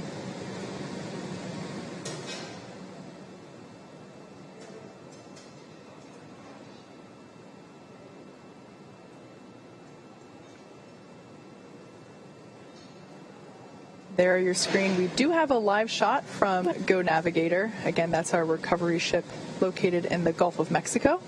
You can get a little bit of a feel for that wave action that we got there. Generally speaking, pretty calm looking based on the waves that we can see there in the shot. And yeah, so we're excited to be able to welcome Bob and Doug back home. Just checking my timeline quickly. Their landing will be coming up in just under 2 hours. We're looking at an hour and 57 minutes. That will be happening at 11:48 a.m. Pacific time, 18:48 Universal Coordinated Time. Before we get to their water landing, we have to perform a couple of steps prior to that. If you've been following along with us this morning, you're probably very familiar with this.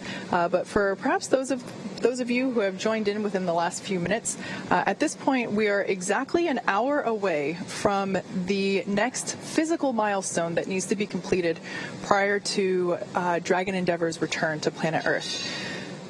Those activities will begin with claw separation. The claw is what connects the umbilicals, the power, the telemetry, the fluids between the Dragon capsule and its trunk. In order to expose the heat shield in preparation for Dragon's re-entry through the atmosphere, we need to jettison the trunk. It will disintegrate upon entering the Earth's atmosphere itself. So once we separate that, we're now able to step into what's called slew to deorbit burn attitude. That's essentially maneuvering the capsule into position to perform the deorbit burn. The deorbit burn is where we fire the 4 Draco thrusters that are located at the top of the capsule near the forward hatch. We call those the forward bulkhead Draco thrusters. Those will be utilized to perform the deorbit burn. It'll last about 11 and a half minutes. That deorbit burn is what will be placing Dragon in its final trajectory to the exact landing location. So like I said, that'll be about 11 and a half minutes long. After that burn completes, we want to close the nose cone and lock it up. Like I said, that's where the forward hatch is located. And since these capsules are designed to be reusable, we definitely want to protect those thrusters and that hatch, because that is the hatch where the astronauts basically exit and enter the capsule when they're going in and out of the International Space Station. So once we have that nose cone locked and in place, we then begin to enter the Earth's atmosphere. And SpaceX for deorbit burn brief. Go ahead. Okay, first off, for timing, showing no changes. Your tablet and onboard times on your timeline are within about 1 minute or less of our ground estimates. How copy? Copy. Timing on board is per the iPads and within a minute. And even better, the onboard countdown in your timeline should be within a few seconds. So looking pretty good. For the vehicle, Endeavour is looking great for entry. The ready comm during Bob's comm check earlier we consider temporary, and we are not tracking any system issues. How copy?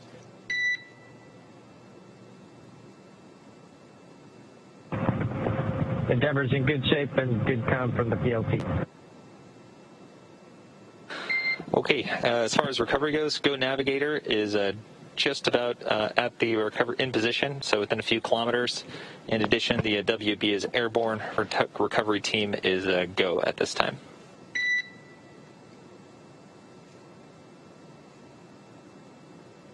Go for recovery. Copy all. Yep, and one quick go back. Recovery has arrived, so they are on station.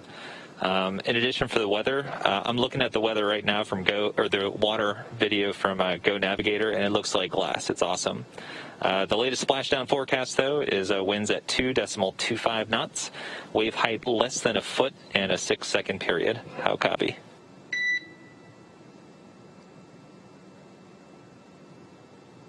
Copy winds, waves, and weather.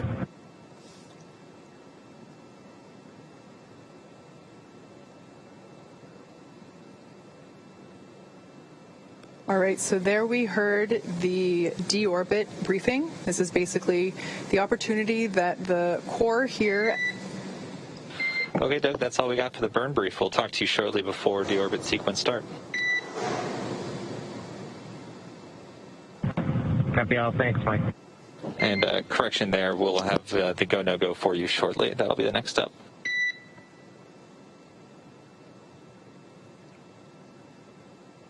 Okay. Yeah, so as I was saying, the burn briefing there, just making sure that everyone's on the same page. Since Bob and Doug's primary role during re-entry is to monitor telemetry, timing, and data, it is important to make sure that their onboard timers, or basically time listings, are synced with the most recent trajectory simulations that we've generated here in Mission Control. So that's what that was, just making sure that their sequence of events was lining up with with what we're seeing down here in Mission Control. So all really good stuff there. We also heard that the recovery vessel Go Navigator is in position, so it is ready and waiting for splashdown, which, like I said before, will be occurring at 11:48 a.m. Pacific, 18:48 Universal, and we're just under 2 hours from that happening. So I don't know about you, Dan, but as we're stepping into these checks and we did the leak check, we have done a couple of comm checks, and now we're talking about deorbit burn.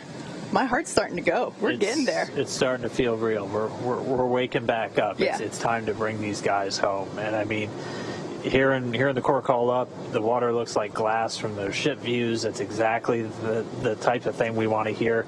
The wind has picked up a tiny bit to 2.25 knots. It's about 2.6, a little under 2.6 miles per hour. So still well within our margins for what we were looking for acceptable splashdown weather. Right now in the room behind us and over in Mission Control Houston, teams are just doing a final go, no go. And so that should wrap up over the next couple of minutes. And then we'll hear them call that up to the crew members when they get the final go to do the deorbit burn. But we'll be doing all of the other activities prior to that, including the claw and trunk separation, and then just getting ourselves ready for deorbit burn. So things are definitely going to start picking up in the next couple of minutes. Really, the next hour is really where things start to happen. But we do have a couple of moments now to get joined by a special guest. Dragon, SpaceX is go for the deorbit burn, and the burn has been enabled. That's a great call to hear. Denver copy. Go for the deorbit burn, and we see it on board. All right, so we just heard it. That means both the SpaceX and NASA teams are go for deorbit burn. So we are counting down to that deorbit burn. Still a bit of a ways off. It's just under an hour from now from starting for that 11.5-minute burn. But for now, as we are go for deorbit and return of Bob and Doug, we're going to send it over to the Johnson Space Center real quick, where Courtney Beasley is standing by in Mission Control Houston, along with NASA Administrator Jim Bridenstine, also there in Houston. Courtney? Thanks, Dan. And yes, joining me in a studio here at NASA's Johnson Space Center is NASA Administrator Jim Bridenstine. Jim, thanks for joining us today. Another historic day for our agency, returning humans to Earth in a commercially built and operated spacecraft. How is this mission paving the way for the future? Well, it's a great question, and I think it's really establishing the business model for the future. So you can see today I'm wearing my Artemis shirt. And when we go to the moon, we're going to go with commercial partners. And you know, NASA's goal here, we don't want to purchase, own, and operate the hardware the way we used to. We want to be one customer of many customers in a very robust commercial marketplace in low Earth orbit. But we also want to have numerous providers that are competing against each other on cost and innovation and safety, and really create this virtuous cycle of economic development and capability. And that's what today's return is going to represent. This is the next era in human spaceflight, where NASA gets to be the customer. We want to be a strong customer. We want to be a great partner, but we don't want to be the only ones that are operating with humans in space. And while on board, Bob and Doug were, of course, conducting science experiments and spacewalks. And how are NASA's efforts on this station contributing to life back here on Earth? So when we think about the International Space Station, it really is focused on how do we do those transformational activities that benefit human life here on Earth. And certainly, you know, when we think about advanced materials, industrialized biomedicine, these are the things that we're developing every day. Some examples would include, as far as advanced materials, very, very thin materials like an artificial retina for the human eyeball, so somebody who has macular degeneration might not have to lose their eyesight in the future.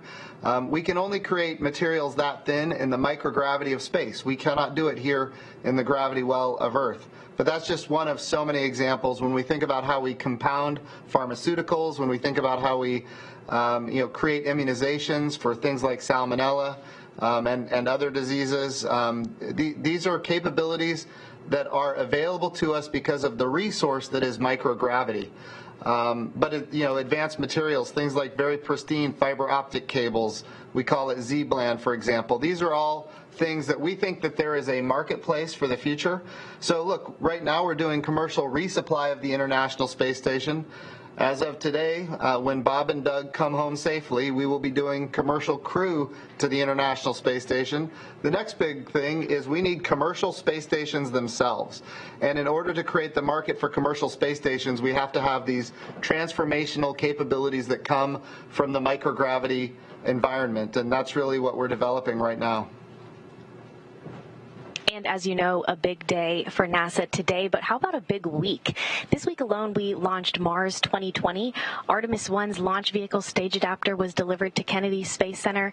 And here we are completing the first commercially crewed mission to the International Space Station. What are your thoughts on the state of the agency at this point? So make no mistake, NASA's budget right now is the highest it's ever been in nominal dollars. And it's at $22 billion. The budget request that President Trump gave us, that is before the House and the Senate right now, is $25.2 billion. It's not just about sustaining capabilities like commercial crew, commercial resupply, the International Space Station. It's also about developing new capabilities so that the United States of America can stay the preeminent spacefaring nation. It's why we created the Artemis program to go to the moon sustainably with commercial partners and international partners to use the resources of the moon to live and work for long periods of time, and then take all of that knowledge onto Mars. And of course, as you mentioned on Thursday, we launched another Mars mission. The most sophisticated robot that NASA has ever developed is right now on its way to Mars, and we're going to prove that we can turn the carbon dioxide atmosphere of Mars into pure oxygen for life support. But there's so many other things. We're looking for life on another world. We're looking for signs of ancient life on Mars. We're talking about microbial life, but life nonetheless. And this is really a bright moment for NASA. I want to be clear, though. We need support from our members of Congress in both the House and the Senate. We need to be able to get that $25.2 billion budget that we have requested. And so I'm working with members of Congress and senators on both sides of the aisle every day, doing town halls across the country. We are in great shape. But in order to stay number one in the world, we're going to need the resources that the president has requested. Jim, thanks for joining us today. Such an exciting day. And in case you missed it just moments ago, both SpaceX and NASA are both a go for deorbit burn. So with that, we'll send it back to Dan and Kate at Hawthorne for the latest. All right. Thank you so much, Courtney. Great to hear from the administrator. And we're in it now. We're kind of in the final stretch. This is what I feel like we've been waiting for the last couple of hours, and it feels pretty great to be here. Yeah, it certainly does. In this next phase of the mission, Dragon has a series of steps to complete before returning Bob and Doug home. As you've heard us talk a little bit so far this morning, Dragon will maneuver to the correct attitude and jettison its trunk, which is the cylindrical, unpressurized part of the assembly. We need to expose the heat shield in order to prepare the capsule for atmospheric reentry. So we will. Oh, there we got a nice view of Bob and Doug in their suits. This is the first time we've seen them in their suits and in their chairs this morning.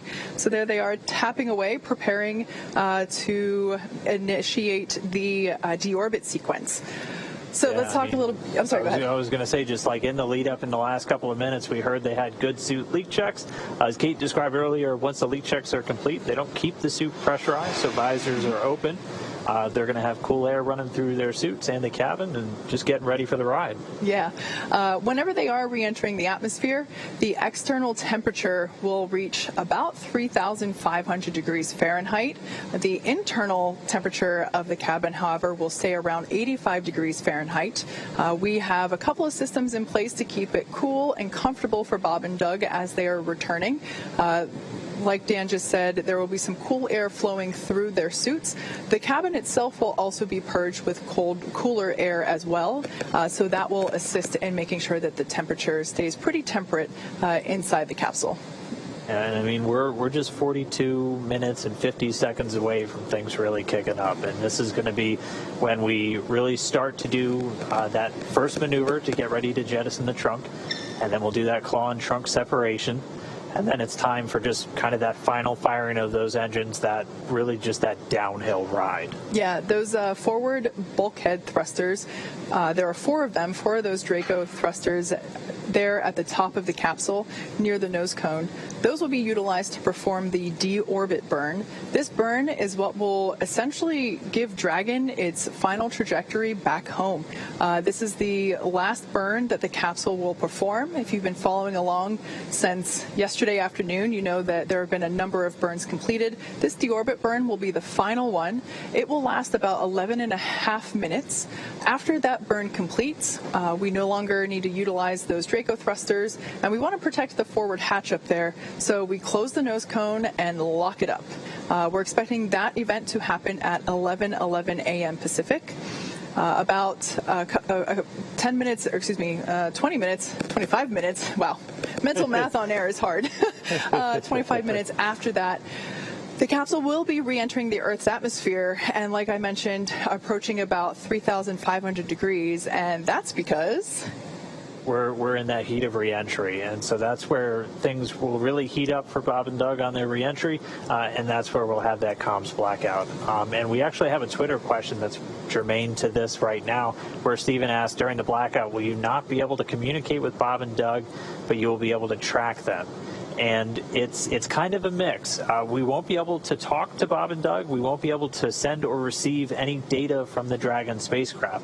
So we won't have basically telemetry-driven tracking, but we know exactly where they're going to be as their orbit's already been calculated. We've had this orbit calculated since yesterday, essentially. It's gotten fine-tuned as we've done those burns, but we'll know exactly where they're supposed to be, even though we can't communicate during that time. Exactly. And even though we won't be able to send or receive signals or commands or telemetry, Dragon is designed to be fully autonomous. At that point, it is driving itself anyway, so there's really nothing to be worried about. Bob and Doug's primary function at that point is to monitor all of the telemetry that they see on their screens and to stay comfy.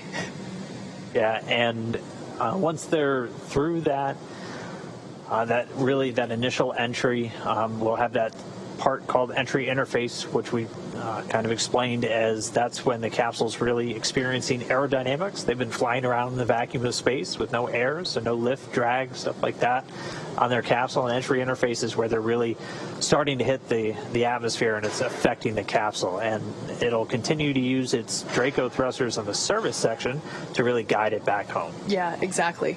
So speaking of guiding it back home, here come the parachutes. At 11:44 a.m. Pacific or 18:44 Universal Time, we're going to be deploying the drogue parachutes. Drogue chutes are utilized for a couple of reasons. One, to continue to further decelerate the vehicle and also to stabilize it. Like Dan said, it will be experiencing some of those aerodynamic pressures, and so we want to make sure that the capsule is well and stable before we deploy the main parachutes. Those main chutes will be deploying at 11:45 a.m. and there will be 4 of them. Those will essentially deploy, and it takes a couple seconds for them to fully inflate, so it might look a little funny at first, but we assure you that they are working properly, and it just takes a couple seconds for the air to continue to catch in them and for them to fully expand to their large rounder shape.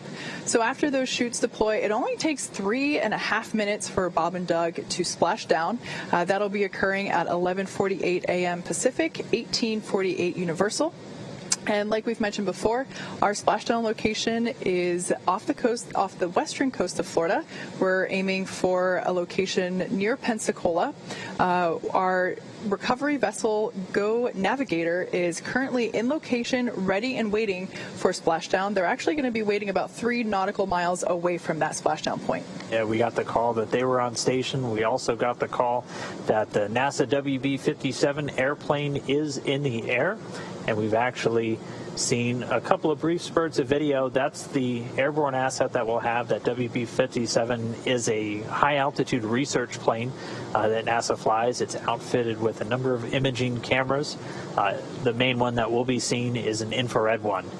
If you watched the Demo 1 splashdown, which I'm sure you all did, you were able to see that first, and this is actually a glimpse of that WB-57 camera. We'll be getting this back, and if we acquire it the same time we did for Demo 1, we were able to see the capsule while it was still in that atmospheric reentry, so it was just this really bright light that all of a sudden lit up the sky, and that was the first view we got of Dragon. And so we'll use that to hopefully see during the entry, and then the initial parachute deploys, and then we'll have a couple more assets on the ground or on the water, on the boat, that will get a couple more views of Dragon as it delivers Bob and Doug safely to the ocean. Yeah, so as you can hear, all of this excitement will be happening in pretty rapid succession. On your screen now, we can see closest to the camera, we have NASA astronaut Doug Hurley, the pilot or the commander for this particular mission, and then there now on the camera to the right is NASA astronaut Bob Behnken. We are very fondly looking forward to bringing our space dads home this morning, and it looks like we mentioned before, that'll be happening in about an hour and a half, again targeting splashdown for 11:48 a.m. Pacific, 18:48 Universal Time. But like we mentioned before, the action really begins at the claw separation milestone, which is slated for 10:51 a.m. Pacific in about 38 minutes from now. So again, we are continuing to take questions this morning through Twitter using the hashtag AskNASA. Our next question comes to us from F1 Fanatic. Do the astronauts need to have face masks down during reentry? That is a great question. Very astute observation that those visors are in the upward position. So right now, these suits are unpressurized, and Bob and Doug are breathing just the normal cabin air. Those face masks, our visors, as we refer to them, do need to be lowered and locked during the reentry period. We need the spacesuit to be fully enclosed during the more dynamic elements of operations, and certainly the reentry period is one of them. So we'll actually at one point during the deorbit burn preparation phase, we will actually hear communication between ground station, from ground here, Mission Control Headquarters at SpaceX, to Bob and Doug, just to confirm and double check that those visors are in place where they should be. Our next question comes to us from Philip. Where exactly are the parachutes stored before deployment? They are stored in 2 separate compartments on the Dragon spacecraft, on a side of the vehicle that has a deployable panel. The drogue parachutes are stored in the upper part. It's called the upper bulkhead, and they're deployed by 2 drogue motors or mortars. So pyrotechnics that are fired to actually deploy those drogue parachutes. Just further down the panel, kind of at the base of the spacecraft, is where the 4 main parachutes are stored. And again, those get drawn out by the drogue chutes. There are redundant systems in place to make sure that if the first set of mortars don't fire, you have backups to get these chutes deployed. We're one fault tolerant on both the drogue parachutes and the main parachutes. So 1 out of 2 drogues and 3 out of 4 mains is what the vehicle's been rated and tested to. SpaceX has done a tremendous amount of testing on these parachutes, even within just the last several months in the lead up to the mission. As parachutes, obviously a very critical part of the reentry, and this is something that is very meticulously packed and documented before the start of any mission. And NASA assisting SpaceX, as we have some experts who have been involved in parachute missions for decades. But the parachutes are stored under deployable panels, and we'll see them basically fire open as the parachutes come out and deploy at the different altitudes. Yeah, those panels are basically located above and below the side hatch panel. So if you are looking at the Dragon capsule, the anchor point for those parachutes will ensure that the side hatch will effectively be as far away from the ocean surface as possible, ensuring that we're able to expedite the process of egressing Bob and Doug from the capsule and the whole recovery process as a whole. Great question. All right, our next one comes from Scott. He wants to know, what are the tablets on their legs used for? What kind of devices are they? I think you've heard him call out a few times that they're using iPads on board, and they're really just essentially their user manuals. They're able to dial up different procedures, checklists, things that they're looking for throughout their flight. They're able to Velcro them essentially to their suits, and just like the main displays in front of them, they're touchscreen enabled, and they have the touchscreen capable gloves in their suits. It's really just another information source.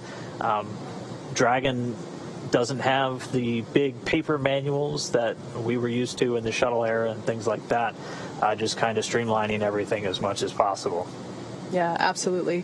Like we mentioned before, this is a demonstration mission, and so Bob and Doug's job here is to make sure that everything is working as it should be. So a lot of what they're doing is going to simply be monitoring, well, not simply, paying attention can be, especially whenever there's a lot going on dynamically around you, is staying focused can be tough. So it's not an easy job what they have coming up, but they will essentially be responsible for monitoring all the data and telemetry that is being received on screens. And part of the debriefing that will happen once they get back on land is quite simply, was there anything that happened in reality that you weren't expecting or differed from what you were instructed would occur? So making sure that in the future fully operational missions that we have, starting with Crew 1, launching later this year, that those crews are fully prepared and that we make those, essentially those instruction manuals that they do have access to as perfect as possible, because it is essential that we have correct information and that the crew is informed and aware of all the operations that are going on, regardless of whether or not they're not the ones necessarily commanding, because the vehicle is autonomous, but it is important that they do know what's going on. All right, our next question comes from Sam. Might be the most important one of the day. Wanted to know if Bob and Doug can listen to the SpaceX webcast when they're inside the Dragon capsule. I mean, I certainly hope so. It's not like they have too much else on their mind. Right. No, they're not able to listen to us, but one kind of fun fact that always kind of makes us geek out a little bit is the crew members on board the space station will usually get NASA TV pumped up to them anytime their crewmates are launching or landing. So they're able to watch their friends and former crewmates as of just a few hours ago return home. So, Chris, if you're watching, hi. Great question. Another one comes to us from Ruhr Rocker.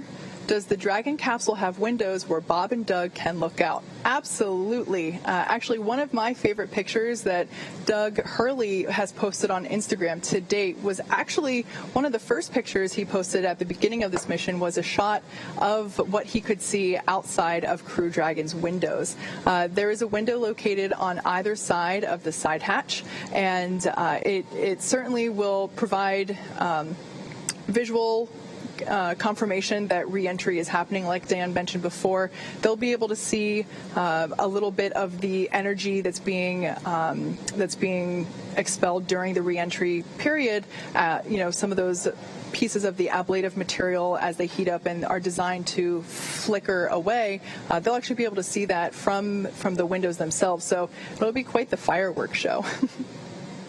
All right, our next one comes from Joe. Wants to know, does the Dragon capsule have Netflix? Another important question. Yeah, the answer to that is no. As our views here of the capsule cycle through, we'll be able to see what their screens look like. There we go. So there in the center screen, we actually have the ground tracking map. As you can see there, actually it might be kind of hard to make out, but Dragon is actually crossing over the Atlantic Ocean, now approaching what looks like England and Ireland. So it will be crossing over into Europe soon. And also on those screens to the left and the right of that ground track screen were their telemetry screens. So those will be the interface that they use during the deorbit burn, and that's what they'll essentially use to make sure that everything is looking good and performing nominally. Yeah, and I mean, that center screen that you just saw, that's essentially the same map that we've been looking at throughout our coverage here today. So they're looking at a lot of the same data that we're trying to give you guys down here on the ground. Just where are they over the Earth? Because it can be a little disorienting to look out the window and figure it out quickly. But they're able to see just how far along their orbit they are, where those milestones are coming up. So they can just, again, they're in a monitor mode and they're ready, locked and loaded to jump in if required. Our next question comes from Roshan, who 7-year-old Ian wants to know, why is the Dragon capsule cone-shaped? For a very specific reason, and it's why a lot of spacecraft are in a capsule shape. When they were trying to really figure out the most efficient way to re-enter the Earth's atmosphere, both from handling the trajectory without having wings like a space shuttle, starting over. When they were really first trying to figure out how to best shape a spacecraft to efficiently and effectively re-enter the Earth's atmosphere in the safest configuration, where they essentially landed on was a cone shape. Or a capsule shape. There were very initial drawings that you could find all manner of spacecraft that were put into wind tunnels, but at the end of the day, all the way back in the early days of spaceflight, when we were in the Mercury and the very early days, they were able to determine that the capsule shape was really the most efficient. That shape of heat shield dissipated the heat the best, was the easiest to control, and was really the safest option. And physics haven't changed since the 60s, at least not a great deal. So that's why you still see a lot of capsule-shaped spacecraft, and it's really just for re-entering an atmosphere. Good question.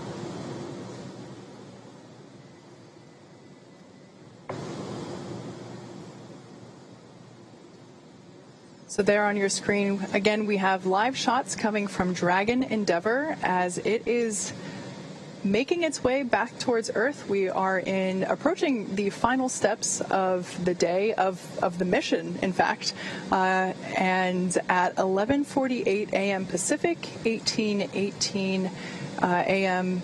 or p.m. Universal. We will have the splashdown of Dragon Endeavour. So right now, Bob and Doug are essentially cycling through, preparing for what we call deorbit burn initiation. This will be where the deorbit burn is what will be placing Dragon on its final trajectory to a specific landing location. That location there were 7 possible ones. We determined the best one for today's reentry to be off the coast of Florida near Pensacola. The recovery vessel Go Navigator is in place, ready and waiting. And it seems like Bob and Doug are pretty comfortable there. They are in their spacesuits. The leak check has been performed, and we got the call out that it was nominal, so everything good there. Right now, those visors are in the up position. They will be closed and locked whenever we get into the dynamic portion here upcoming in just a few minutes. Checking my timeline here. We're just about 24 minutes and 20 seconds from things really picking up. That's when we'll start to get into the attitude to separate the trunk, and just about 8 minutes after that is when we'll start the deorbit burn. And again, that'll be the longest burn of Dragon's return journey. The latest timeline we got had it lasting for about 11 minutes and 22 seconds. It'll be the last firing of those forward bulkhead thrusters. The 4 Dracos at the very top of Dragon that'll eventually be covered up by the nose cone following the deorbit burn. And as we've said before, that deorbit burn is what commits them to coming home. When that happens, that capsule is re-entering the Earth's atmosphere, and that'll put them essentially on a collision course with planet Earth. It lines up their orbit to intersect with that splashdown point in the Gulf of Mexico.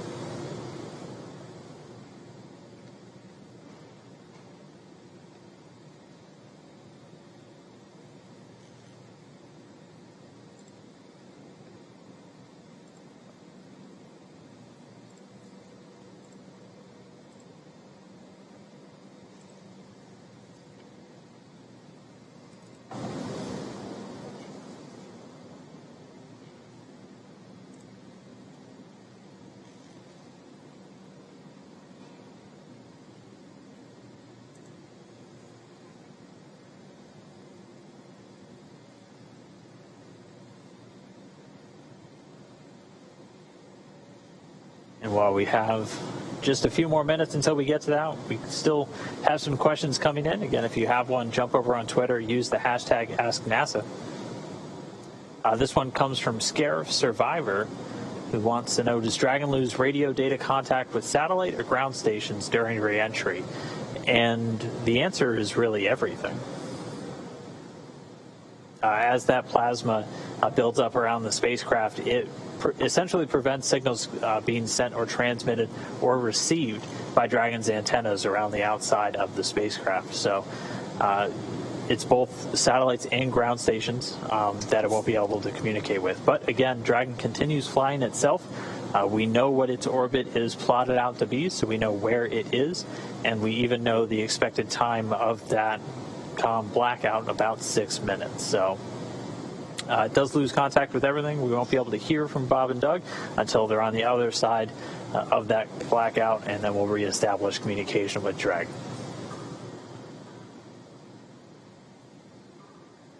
All right, we have another one from Nettie Banda. Wanted to know how many seats are in Dragon.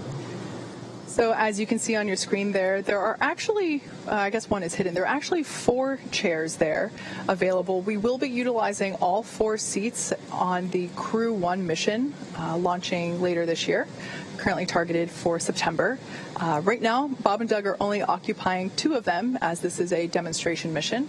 So yeah, we will be utilizing all 4 of those seats in future missions, but as of right now, I believe it was on the launch portion of the mission. One of those seats was occupied by Tremor, who, if you've been following along, is the sequined dinosaur that was voted on by the two sons from Bob and Doug as what should be the zero-G indicator. So Tremor was strapped into a seat during ascent, and when they got the okay to release him, he started floating into the capsule and gave us its sequined glory there on the edge of space.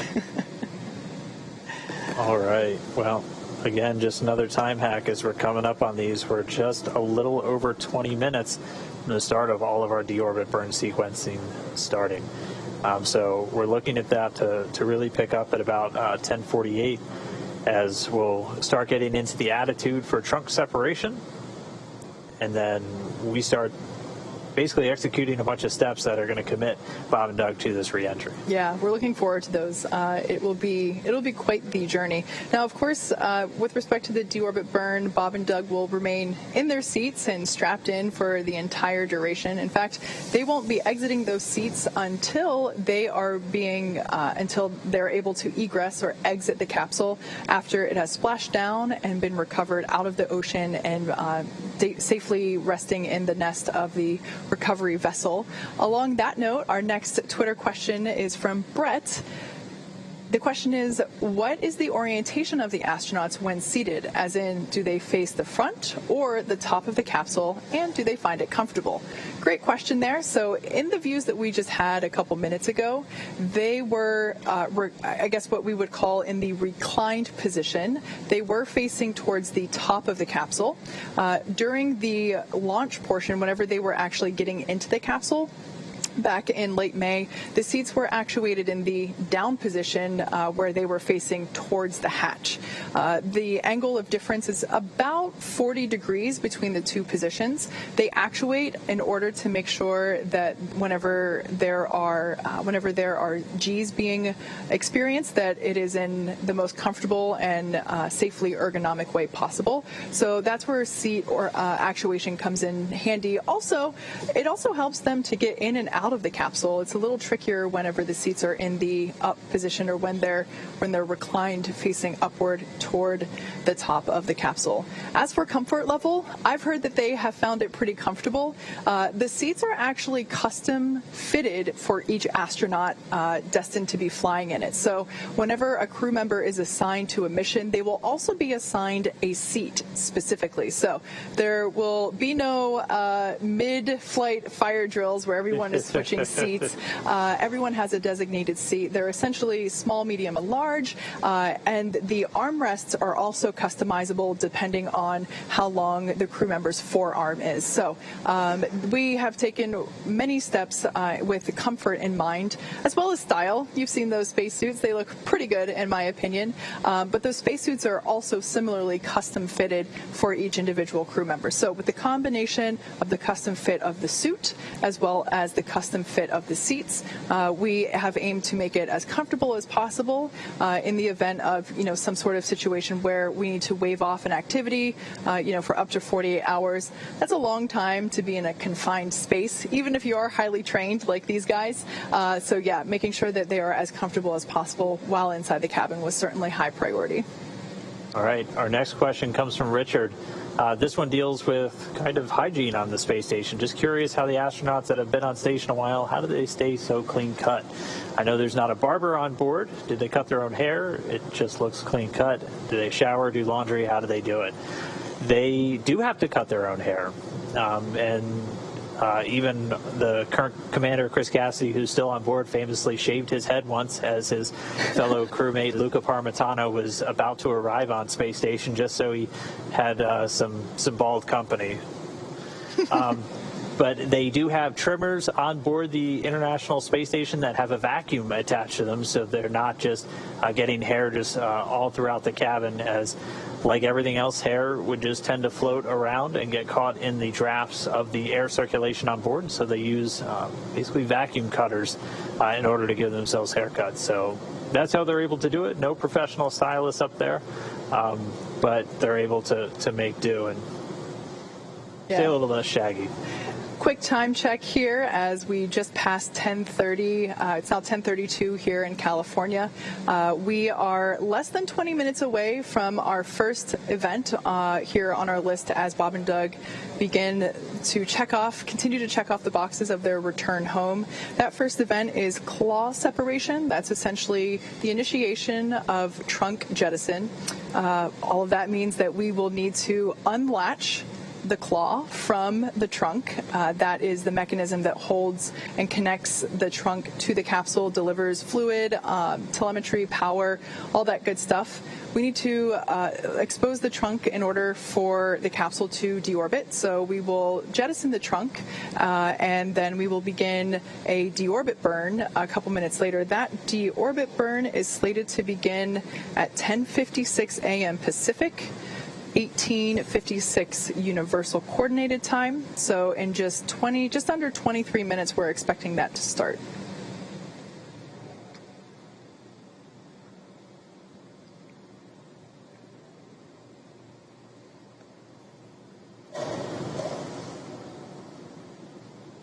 Once again, if you're just joining us, we've got some live views inside the Dragon Endeavour capsule.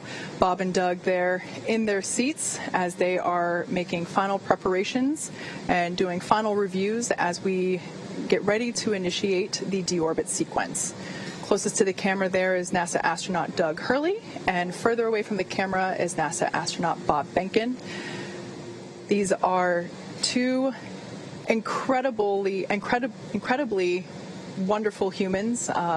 We affectionately call them our space dads here at SpaceX.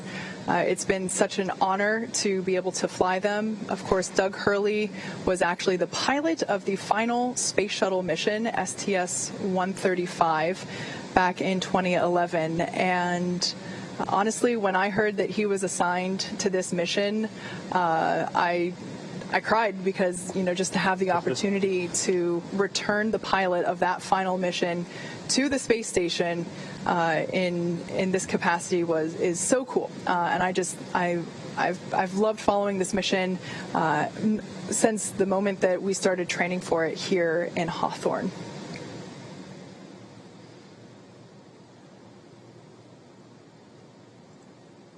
Well, we know that they're ready. They've done all of their suit checkouts, everything to get themselves to this point. And once we begin these events, they're going to keep a very close eye. As again, crew is always in the loop to step in. But Dragon going to be executing all of these different maneuvers and separation events automatically via a pre-programmed timeline. We're continuing to count down. We'll have our first maneuver in a little under 13 minutes. We're a little over 15 minutes from the claw separation. That claw connecting the service module to the Dragon capsule itself. A series of quick disconnects will retract, cutting off any of the fluid and data paths between the two.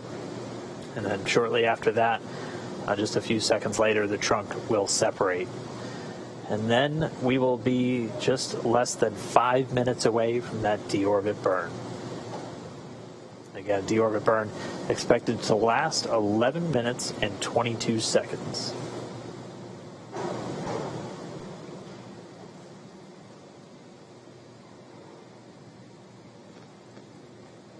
Now, of course, during re-entry, Bob and Doug will be experiencing a couple of Gs. We're anticipating them to feel about 4 Gs during re-entry.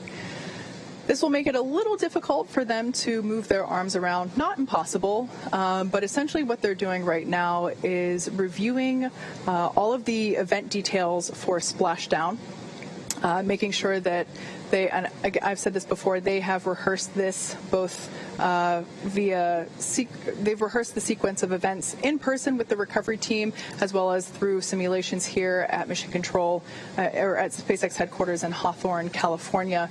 So at this point, because it will be difficult for them to maybe flip through to the exact part of the procedure they might want to review during the actual re-entry event itself, they are reviewing those now in preparation for that splashdown or for the re-entry sequence. We've got another Twitter question. This one from Laura Mountain. This one's pretty cool. Is it quiet in the Dragon or does it sound like an airplane? Well, it doesn't sound like an airplane, at least not right now, as they're still flying through the vacuum of space. There's none of that rushing air. They'll get some of that once they're further down during their descent. And then they're also able to hear when the Draco thrusters fire. And one of the really cool things they've done to train the crew is SpaceX had a number of microphones placed throughout the cabin during that Demo 1 flight last year. And they were able to record what it sounded like inside through all of the major burns, the launch, the descent and landing, everything. And in the trainer upstairs here at Hawthorne at SpaceX headquarters, they have speakers set up where, as they're doing simulations or practice runs of the different phases of the mission, they're able to hear what it should sound like inside Dragon as they're going through that. So I know that's one thing Bob pointed out is one of the things they're looking for is, does this sound like I was expecting it to? Does this look like, is that a light I'm supposed to see? All of those different things that for them is like reflex by the time they've trained it this much.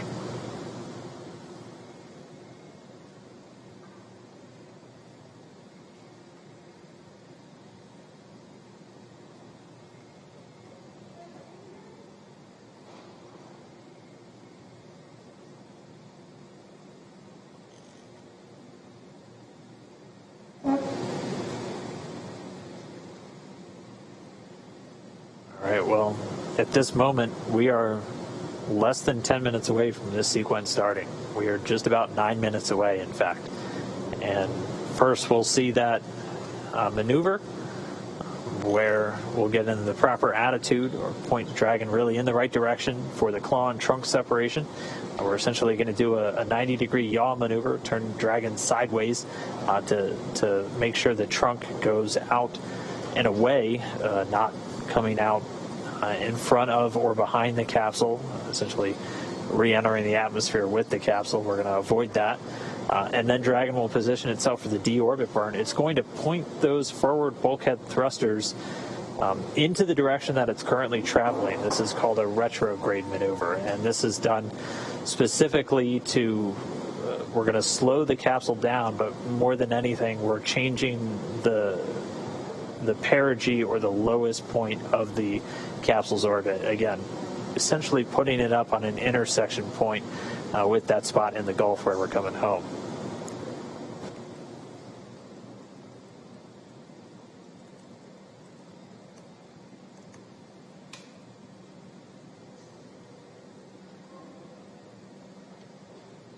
Eight minutes, Kate. We are getting close.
Dragon SpaceX for deorbit sequence.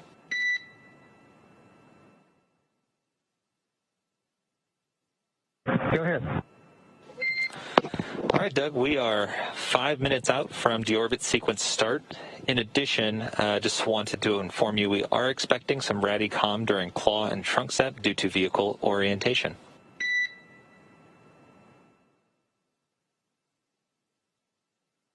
Okay, copy. We see 4:45 left for the slew, and then RADI-COM during the claw set. Good read back, Doug.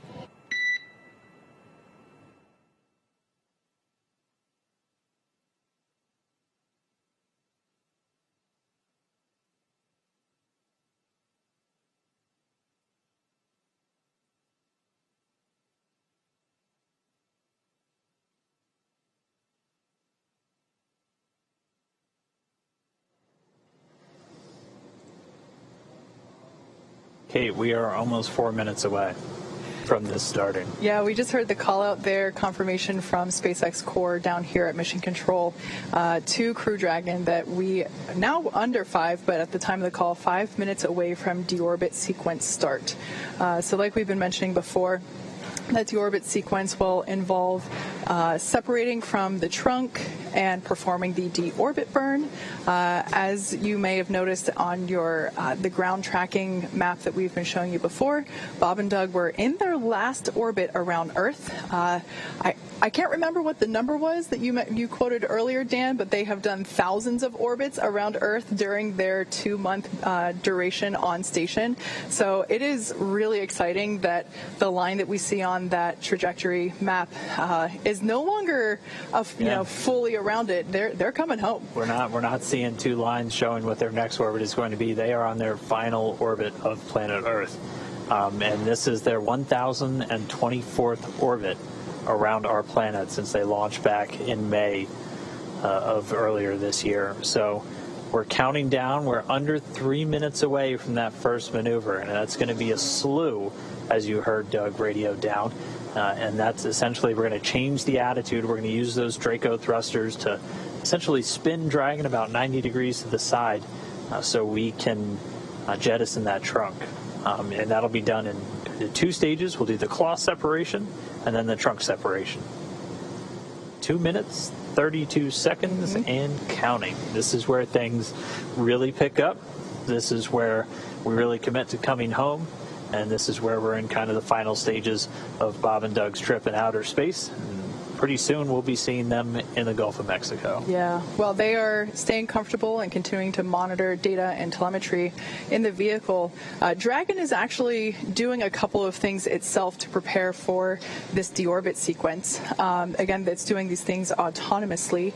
It's isolating the thermal control system loops from the radiator. This is the system that will help keep Bob and Doug cool while they are re-entering the atmosphere. Like we've said before, the external temperature will reach 3,500 degrees Fahrenheit, and that thermal control system is what helps keep them cool during that time. Also, Dragon is initiating the separation of the claw mechanism, which will terminate the data, the power, and the fluid connections between the capsule and the trunk.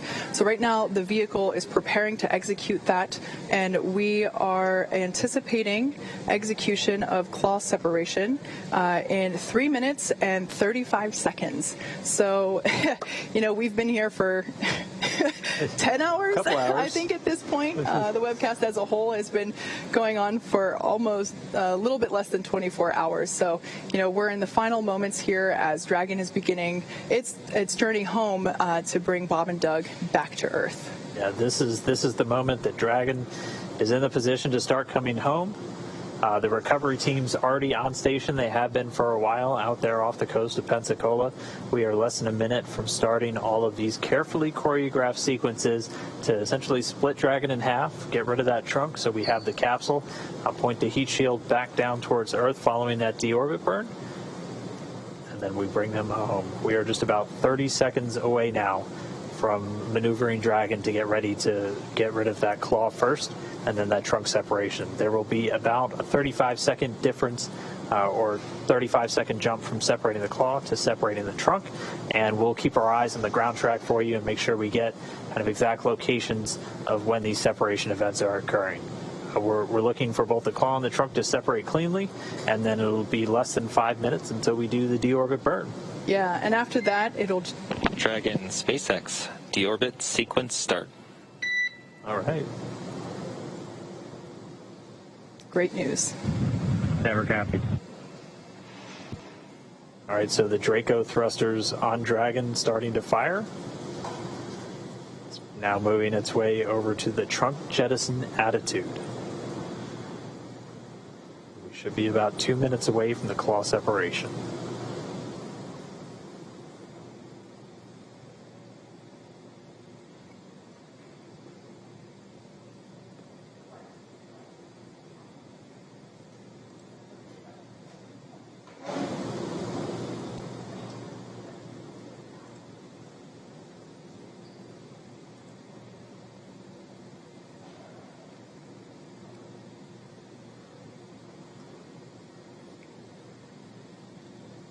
For those of you that are just tuning in, you are just in time. At this point in the mission, we are now beginning to execute the final steps of Dragon Endeavor's return to Earth. Right now, we are performing the claw separation slew, which basically means Dragon is maneuvering itself into position, into the proper attitude in order to separate the Dragon trunk. And that will be initiated first by separation of the claw. The claw is the mechanism that attaches the trunk and the capsule together. The claw is what delivers power and telemetry and fluids, and we need to expose the heat shield. Right now the trunk is blocking that. So we will jettison the trunk, and we will then have allow us to maneuver into the proper attitude to perform the deorbit burn, which Dragon has performed a number of burns so far overnight and early this morning. And this will be the final burn that the vehicle has to perform for this mission. And we just heard confirmation Dragon's in the trunk separation attitude. We are now standing by for claw separation.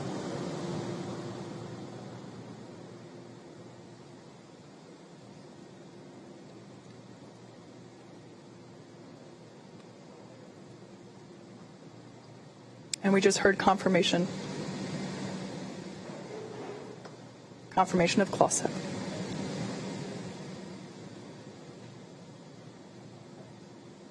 And with the claw separated, we're now standing by for the trunk separation in less than 30 seconds.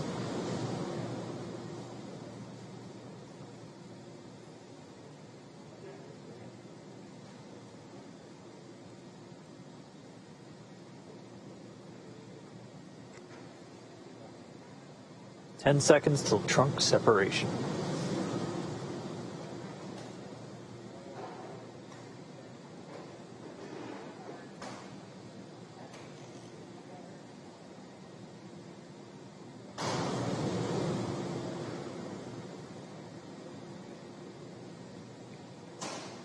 And we just heard confirmation of trunk separation.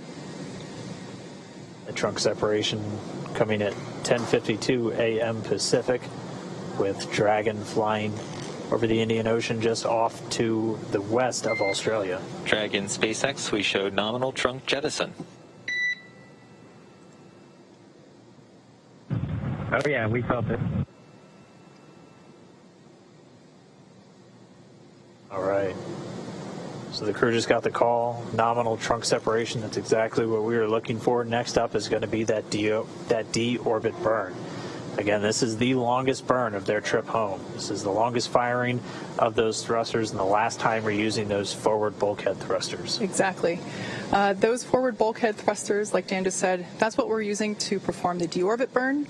Once we do that, we will then be able, that deorbit burn will last for 11 and a half minutes. Once that is completed, we don't need to use those thrusters anymore, so we will close and lock the nose cone in preparation for re-entry.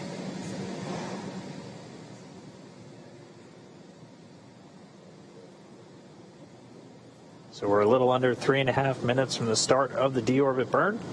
Again, our sequence of events has started. We're able to separate that claw at 10:51 a.m. Pacific. It's 17:51 GMT or Universal Time. And then at 10:52, just a minute later, the trunk separating while Dragon was flying just off to the west of Australia. So claw separated, trunk separated. Next up, deorbit burn.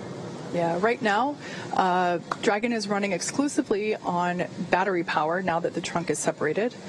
Also, right now, telemetry is looking really good for the vehicle. The nitrox system is primed for cabin and suit cooling, and the heat shield is exposed and ready for atmospheric re-entry. Like I said before, that nitrox system, which is essentially the air that we breathe every day down here on Earth, nitrogen-oxygen combination, a mixture. It's the same stuff that they put in your scuba tank if you are a scuba diver.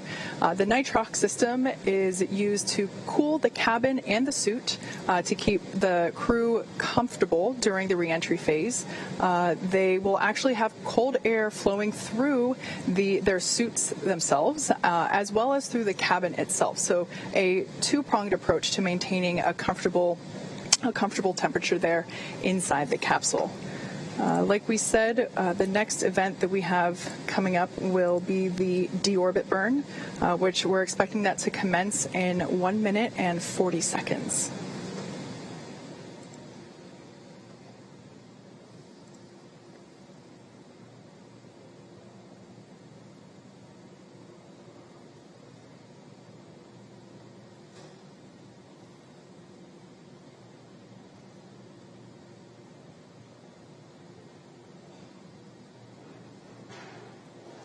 According to the ground tracking map there, Dragon is approaching the southwestern coast of Australia.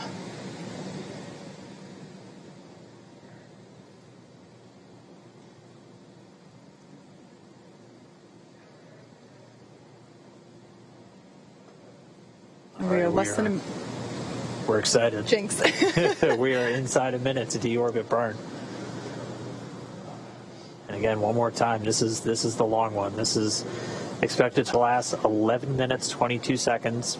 This is that burn that commits the Dragon to re-entering the Earth's atmosphere. And you can get kind of a sense of just how far they're going to go. By the time they fire this burn, they're just going to be off to the southwest of Australia. And this is going to realign their orbit to intersect with that point off the coast of Pensacola where they're going to be splashing down. Yeah, this is the moment where Dragon is fully committed to the re-entry point. Again, we are aiming for just off the coast of Pensacola, Florida. Our recovery ship Go Navigator is ready and waiting to begin the recovery process right after splashdown occurs. Once again, if you're just joining us, we are now in the final steps of the deorbit sequence. The deorbit burn will be starting here in just a couple of seconds. And we just heard confirmation deorbit burn has begun. That coming at 10:56 a.m. Pacific. Again, while the Dragon spacecraft just off the southwestern coast of Australia. So here we go.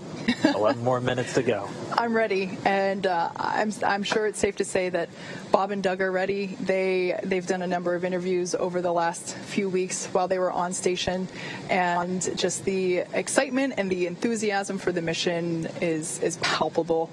Just the opportunity to be able to fly these two incredible humans to the International Space Station and back is such an honor, and we're just really excited to get our space dads home safely and back to their families as quickly as possible. This deorbit burn that we are currently in, it will last 11 minutes and 22 seconds.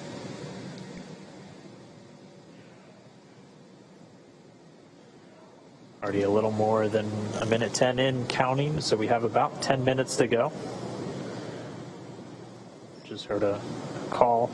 Propulsion system performing nominally. That's the word we always want to hear. We always like to hear. So just under 10 minutes to go left in this burn. And all within the last 10 minutes, again, it seemed like we had slow progress of events all morning, and then boom, within the last 10 minutes, we had a couple of things happening. Dragon maneuvered itself into the appropriate position to jettison its trunk, and it did so successfully, nominally, and then it initiated the deorbit burn just a couple minutes ago. Like I mentioned earlier, this deorbit burn is the last time those 4 forward Draco thrusters will fire. Forward kind of meaning at the top of the capsule.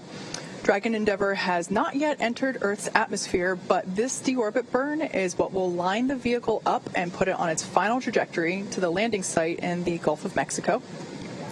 Right now, although we can't see it at the moment, Bob and Doug are using their screens to keep tabs on the burn duration, Draco thruster firings, and trajectory details such as entry angle, capsule perigee, and how much distance is remaining until that deorbit burn terminates.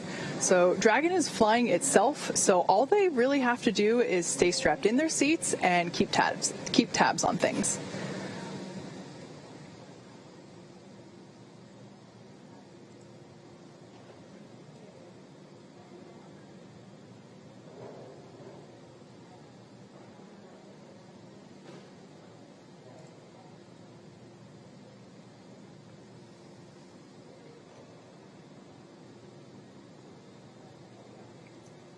So while this burn is completing, again, we're just a few minutes into it. It'll last 11 minutes and 22 seconds. We have a couple more events coming up afterward. In let me check my timeline here real quick. In just under 44 minutes, we will have the initial parachute deployment. So that is essentially when we will be deploying the drogue parachutes, the small parachutes that are designed to further slow down the capsule as it is re-entering the atmosphere, as well as stabilizing it. And then a minute after that, we will deploy the drogue parachutes, and that is targeted for 11:44 a.m. Pacific, 18:44 Universal. And then just a couple minutes after that, we will have splashdown. So again, that's all in just under 44 minutes. Right now, we are performing the deorbit burn. We've got a little over 7 minutes left in this burn. And the only performance call we've gotten so far is everything's still looking good with the propulsion system on Dragon. Once this burn completes, we will have kind of a couple minutes, about 3 minutes to catch our breath before things pick right back up and we get the nose cone closed. And then there'll be a bit more of a gap, and at that point they will maneuver Dragon to its entry attitude, essentially heat shield pointed down and into the line of velocity, and that heat shield protecting them from the heat of reentry. Temperatures getting up to about 3,500 degrees on the Dragon spacecraft. But everything looking good. We're about 5 minutes into this deorbit burn.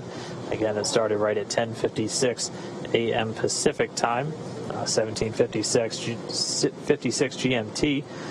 Dragon was flying about 260 statute miles just off the southwestern coast of Australia.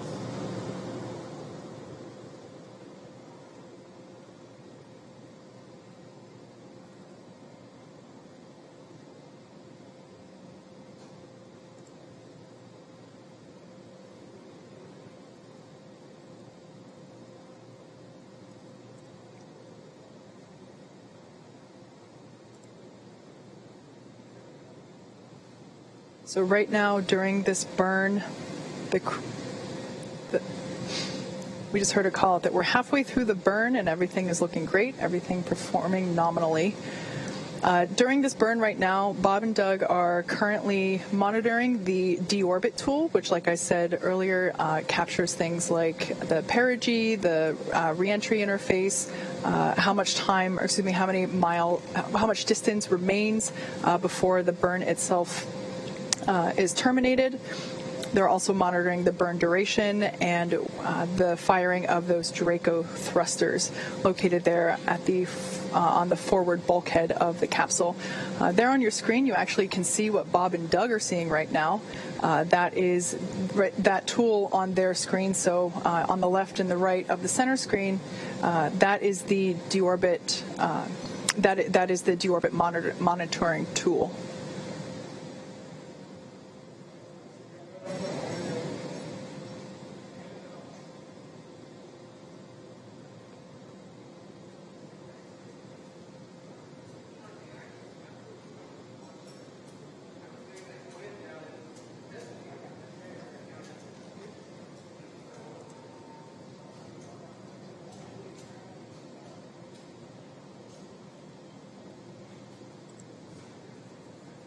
Just past 7 minutes into the burn, a little over 4 minutes remaining. Everything's still looking good with Dragon Ship Endeavor's deorbit burn to commit it to coming home. Everything continuing to be on track for our splashdown. Again, our splashdown time right at 11:48 and 24 seconds Pacific was the calculated time. It would be typical if we're a couple seconds on either side, but that time is 18:48 GMT or Universal.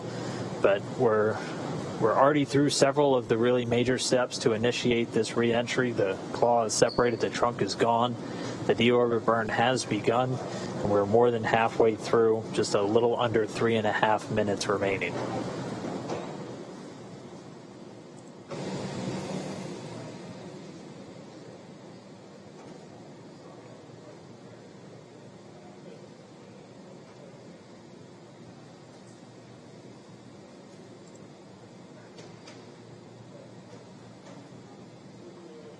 There on your screen is a shot of our Mission Control Center here at SpaceX headquarters in Hawthorne, California, where the Dragon operators and mission leaders are there monitoring Dragon's progress. They continue to watch the propulsion data and all the GNC data, making sure that everything is looking healthy and nominal.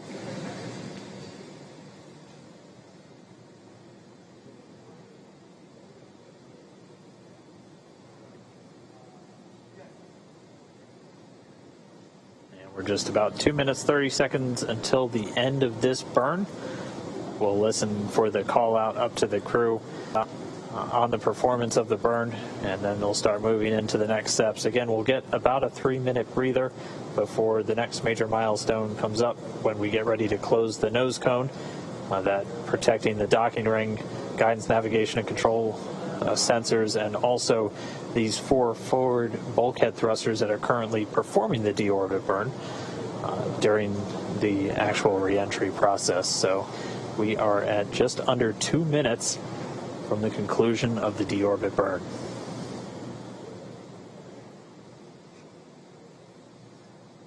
Again, Dragon is committed to its splashdown point. There is no going back.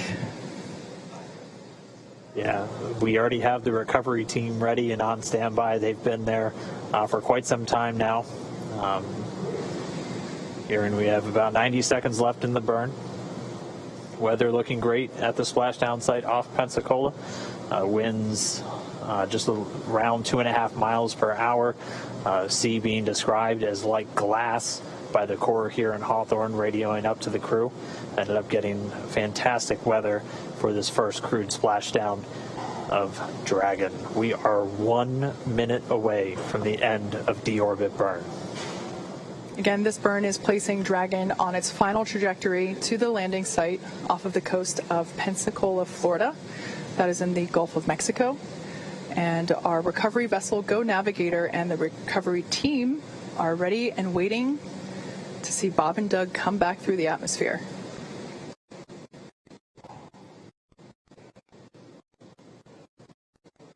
Like we said, this deorbit burn, during this deorbit burn, not entering the atmosphere just yet. That won't happen for about an hour.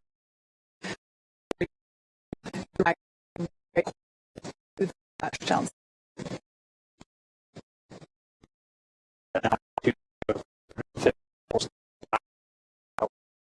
We are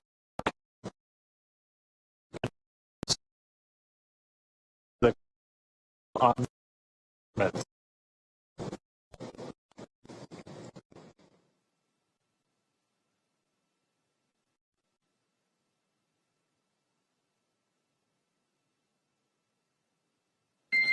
Dragon, SpaceX, deorbit burn complete, performance nominal, nose cone closure initiated. Nominal burn, nose cone in work.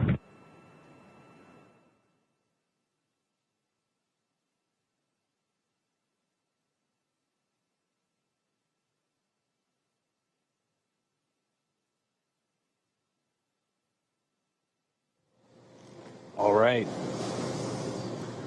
Deorbit burn complete. We heard the call, nominal burn. Bob and Doug are on their way back home. This burn commits them to re-entering the Earth's atmosphere. Ooh, all we have left now is to wait. That was really one of the last major moments before they start re-entering the Earth's atmosphere. We'll have the nose cone closure coming up next. That should be coming in just a couple of minutes, as we had about a 3-minute span between the end of the deorbit burn and that moment. Yeah, the nose cone is actually currently in the closing process, so it doesn't just snap shut. It does slowly close and lock. So right now, that nose cone is in the process of moving back into the closed position, and we will hear the call out for whenever it has fully closed and whenever the latches have secured. Seeing some data, it looks like it's about halfway there. It's opened a little bit more than 90 degrees. I think the exact count was 110 degrees opening range or range of motion for the nose cone. So we're a little more than halfway now to getting that nose cone closed.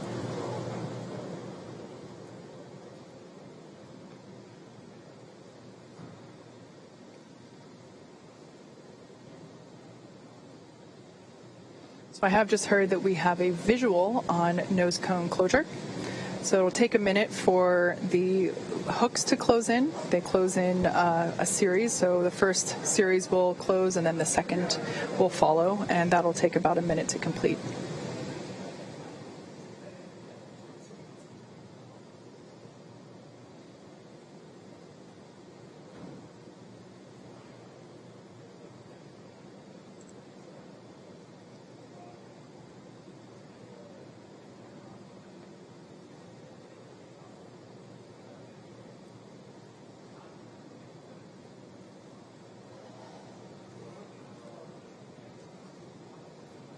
All right, well, as we just wait for the finish to that nose cone closure, we'll have a bit of time again. We'll have about 20 minutes, or a little over 21 from right now, until we really start re-entering the Earth's atmosphere. We're expecting that entry interface in about 21 minutes. And then right around that time, we'll also be looking for that blackout we've been talking about. We've had a little bit of what we call Radicom at this point, so you'll hear kind of some sporadic interruptions in the audio transmission just because of how Dragon was oriented for the trunk jettison and for the actual deorbit burn. But that blackout period will be due to the plasma that builds up around the capsule, interfering with those antennas either sending or receiving data.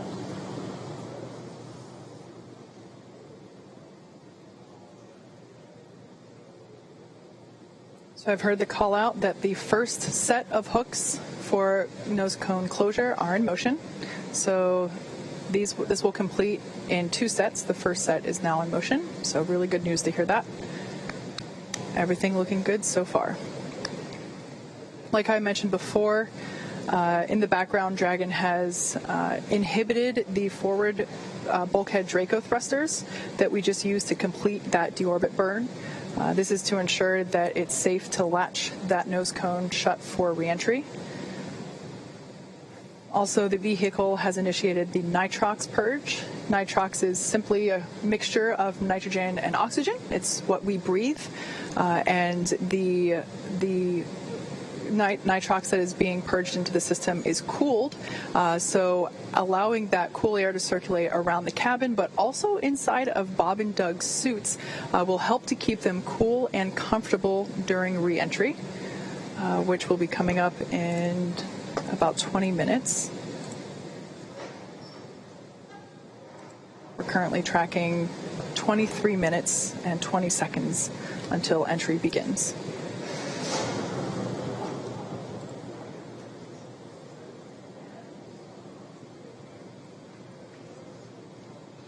So in case you're just joining us at this point, the nose cone has closed.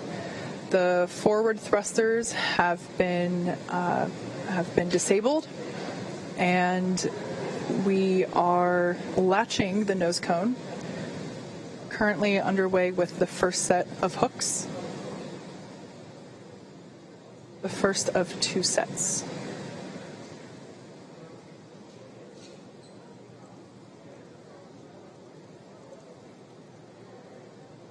we just had confirmation that the first set of hooks is closed, so now the second set will begin to close as well.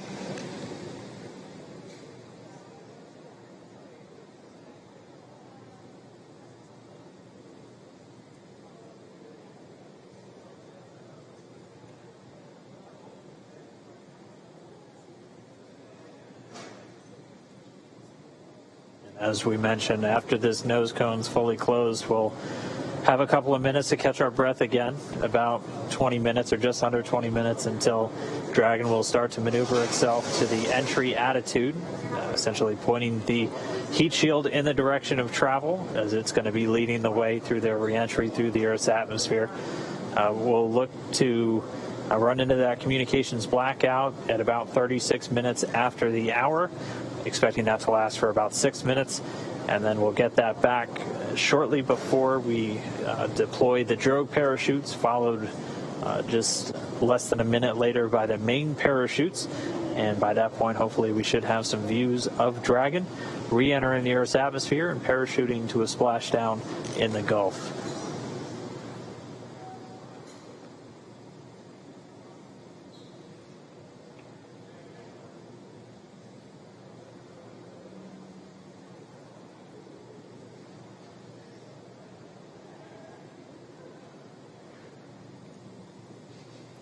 So there in the front row of Mission Control in the center, you can see CEO Elon Musk and our President Gwen Shotwell sitting side by side at those center consoles.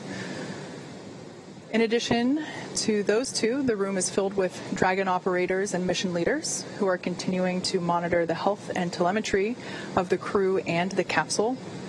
Right now, nose cone closure is underway. The first of 2 sets of hook latching has completed. And we just heard a call out that the nose SpaceX nose cone is secure for entry.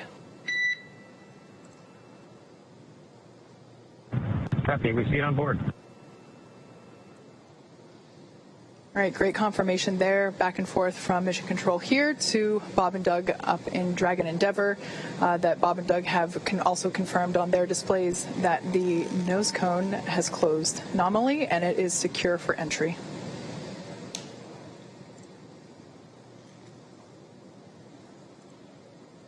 So that nose cone close completion. A lot of tongue twisters with this right now. Coming with Dragon still flying over the South Pacific. It is on its way home. We're going to gradually start to see its altitude dip. Right now, already only 207 miles over the Earth's surface. It was at about 260 miles when it was still over on the other side of the Pacific Ocean off the southwestern coast of Australia when it fired its engines for that deorbit burn. So its altitude going to continue to drop. Once it gets to about 100 kilometers in altitude, or about 62 miles, it's going to begin what's known as entry interface. And that's when it really begins to start to feel the effects of the Earth's atmosphere. Will once again be experiencing lift and drag as it's no longer in that near vacuum environment in low Earth orbit.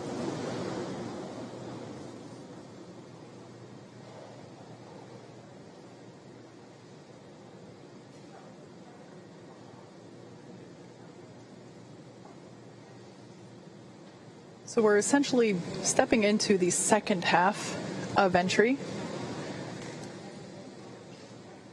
Dragon is now beginning to flush nitrox into the cabin and continuing to top it off in Bob and Doug's suits as well. Again, this is cool air essentially flowing through the cabin and the suits. This is what will allow them and the cabin itself to remain comfortable during reentry while those external temperatures reach 3,500 degrees Fahrenheit. At this point in time, Dragon's orientation is such that the heat shield is pointing forward, if you will, leading the capsule toward the landing site.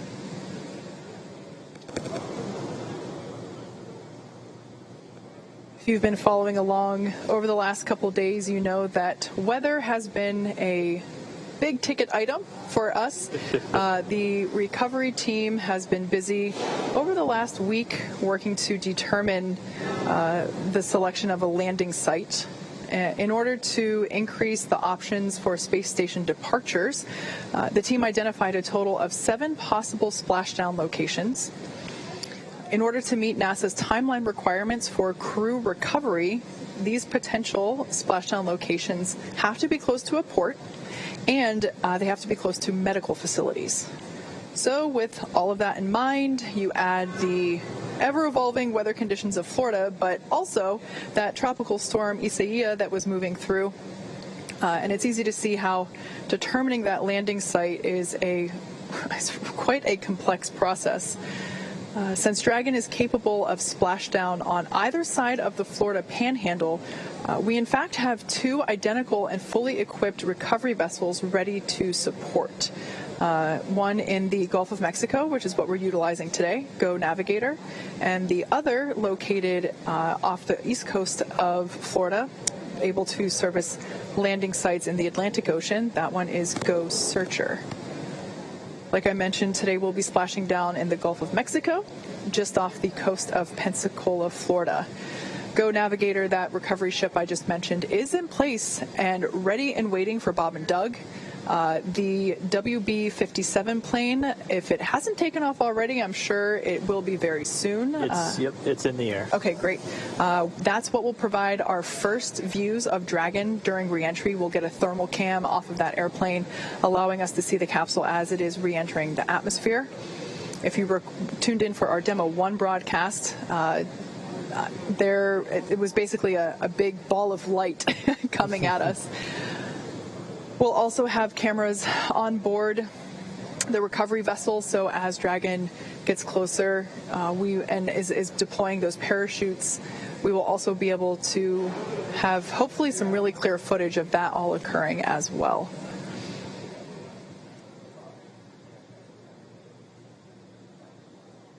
All right, so Dragon's altitude continuing to dip.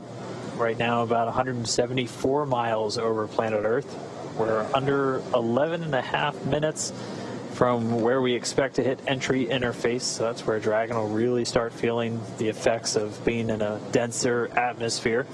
And then we are still tracking that blackout to come right around that same time. We are under 27 minutes away from splashdown. So we are under 27 minutes away from Bob and Doug being on planet Earth for the first time since May 30th. To kind of put everything in perspective, the Dragon capsule departed from the International Space Station several hours ago, but according to what Dan just said, it's essentially halfway home just based on altitude alone. So the International Space Station is about 250 miles above Earth's surface. I think right now it's between 250 and 300. I think right now it's about 263 miles above Earth's surface. So based on that telemetry that Dan just read off, is from an altitude standpoint, Dragon is halfway home, and yet that second half is going to be covered in the next 27-ish minutes while we wait for splashdown and recovery, versus the several hours that we've been covering since yesterday. Yeah, and we will continue to see its speed drop as it's dropping out of orbit. It's starting to hit the atmosphere. It's starting to slow from the effects of that friction, generating the heat on the heat shield and building up the plasma eventually around the spacecraft. Its speed's going to continue to drop. It's already below 17,000 miles an hour, and it'll drop to essentially a terminal velocity of about 350 miles an hour right as those drogue chutes deploy.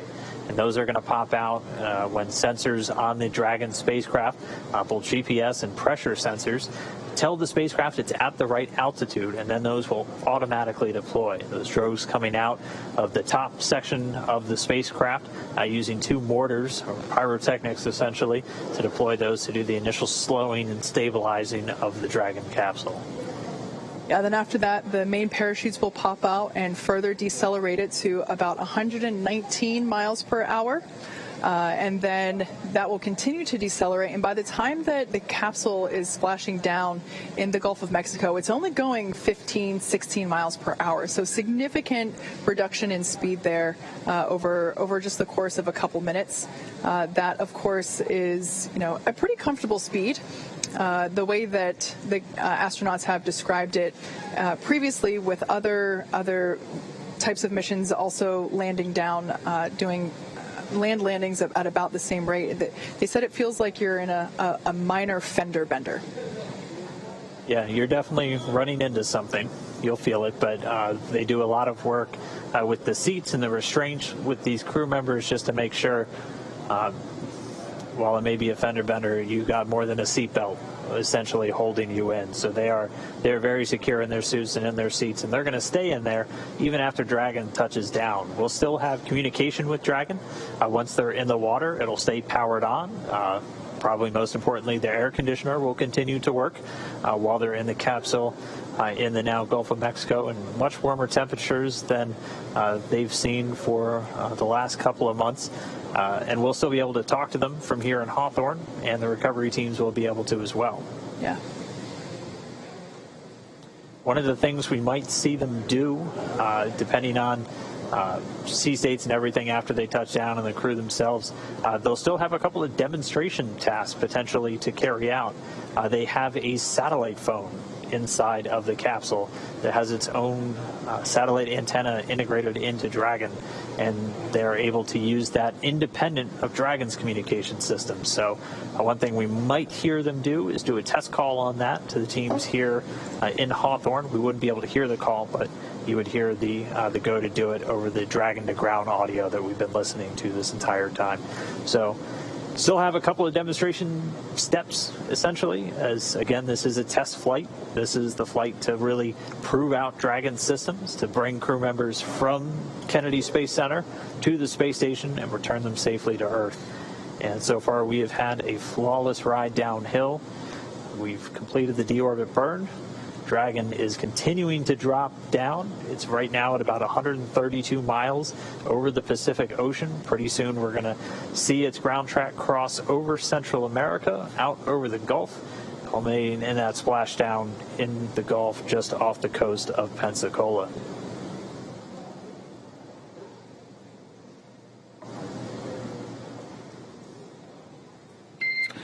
Dragon SpaceX for entry brief. Go ahead. Okay, Doug, we have no update to timing because the burn went great, and your vehicle is still looking really good for entry. No health issues at this time.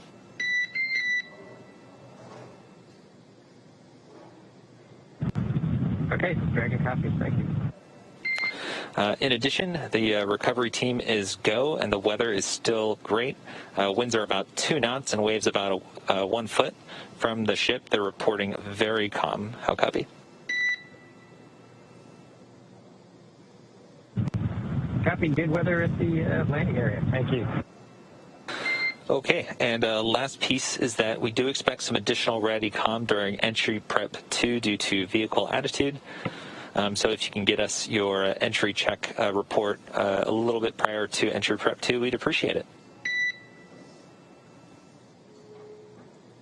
Copy. We'll go. Okay, thanks, Doug.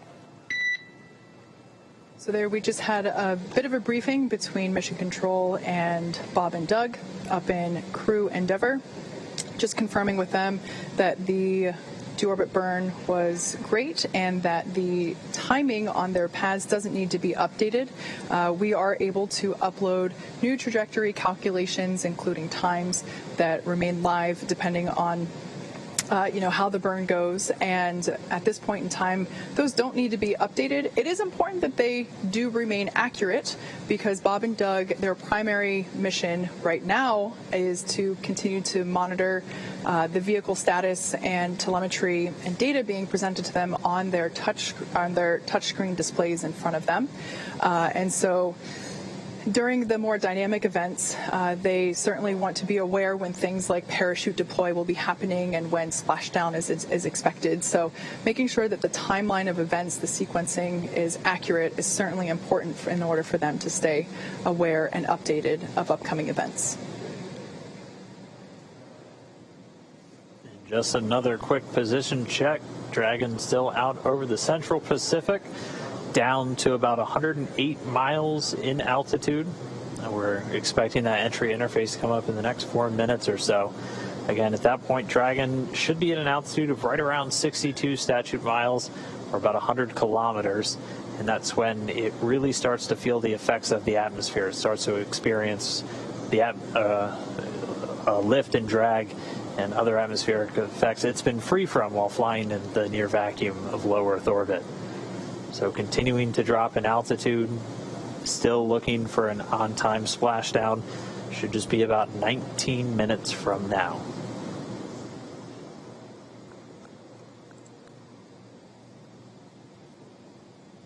And just a reminder, we do have that blackout period coming. So as they continue to dip in the Earth's atmosphere and get lower and lower, the atmosphere gets thicker and thicker, and it's going to generate more and more heat, eventually heating up the outside of Dragon to 3,500 degrees Fahrenheit.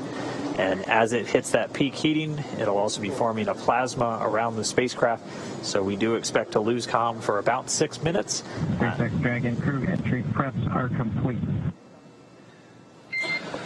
SpaceX copies. Entry prep complete. Thank you.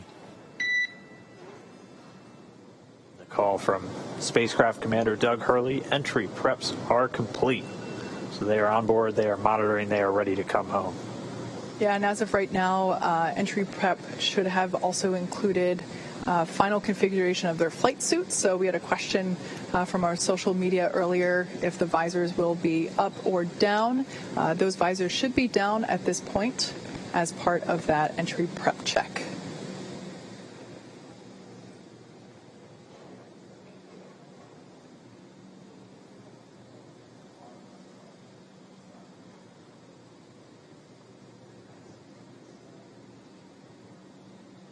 In that last briefing, we also heard that the weather is looking good. In a previous report, the phrasing was, "It looks like glass." And that is certainly ideal for a water splashdown. That being said, the recovery timeline, Bob and Doug should be out of the capsule within an hour after splashing down. So good to hear that the weather is good. We saw blue skies and a couple of white fluffy clouds out there in the Gulf of Mexico as we got views from our recovery vessel Go Navigator. But glad to hear that conditions are sustaining and that winds also are looking really good, around 2.5 miles per hour. So hardly anything at all. Really couldn't ask for better conditions for a splashdown day. We kind of threaded the needle once again, almost like we did on launch with the weather today. Your upper limits for wind were about 10 miles an hour, so we're well below that threshold for a splashdown.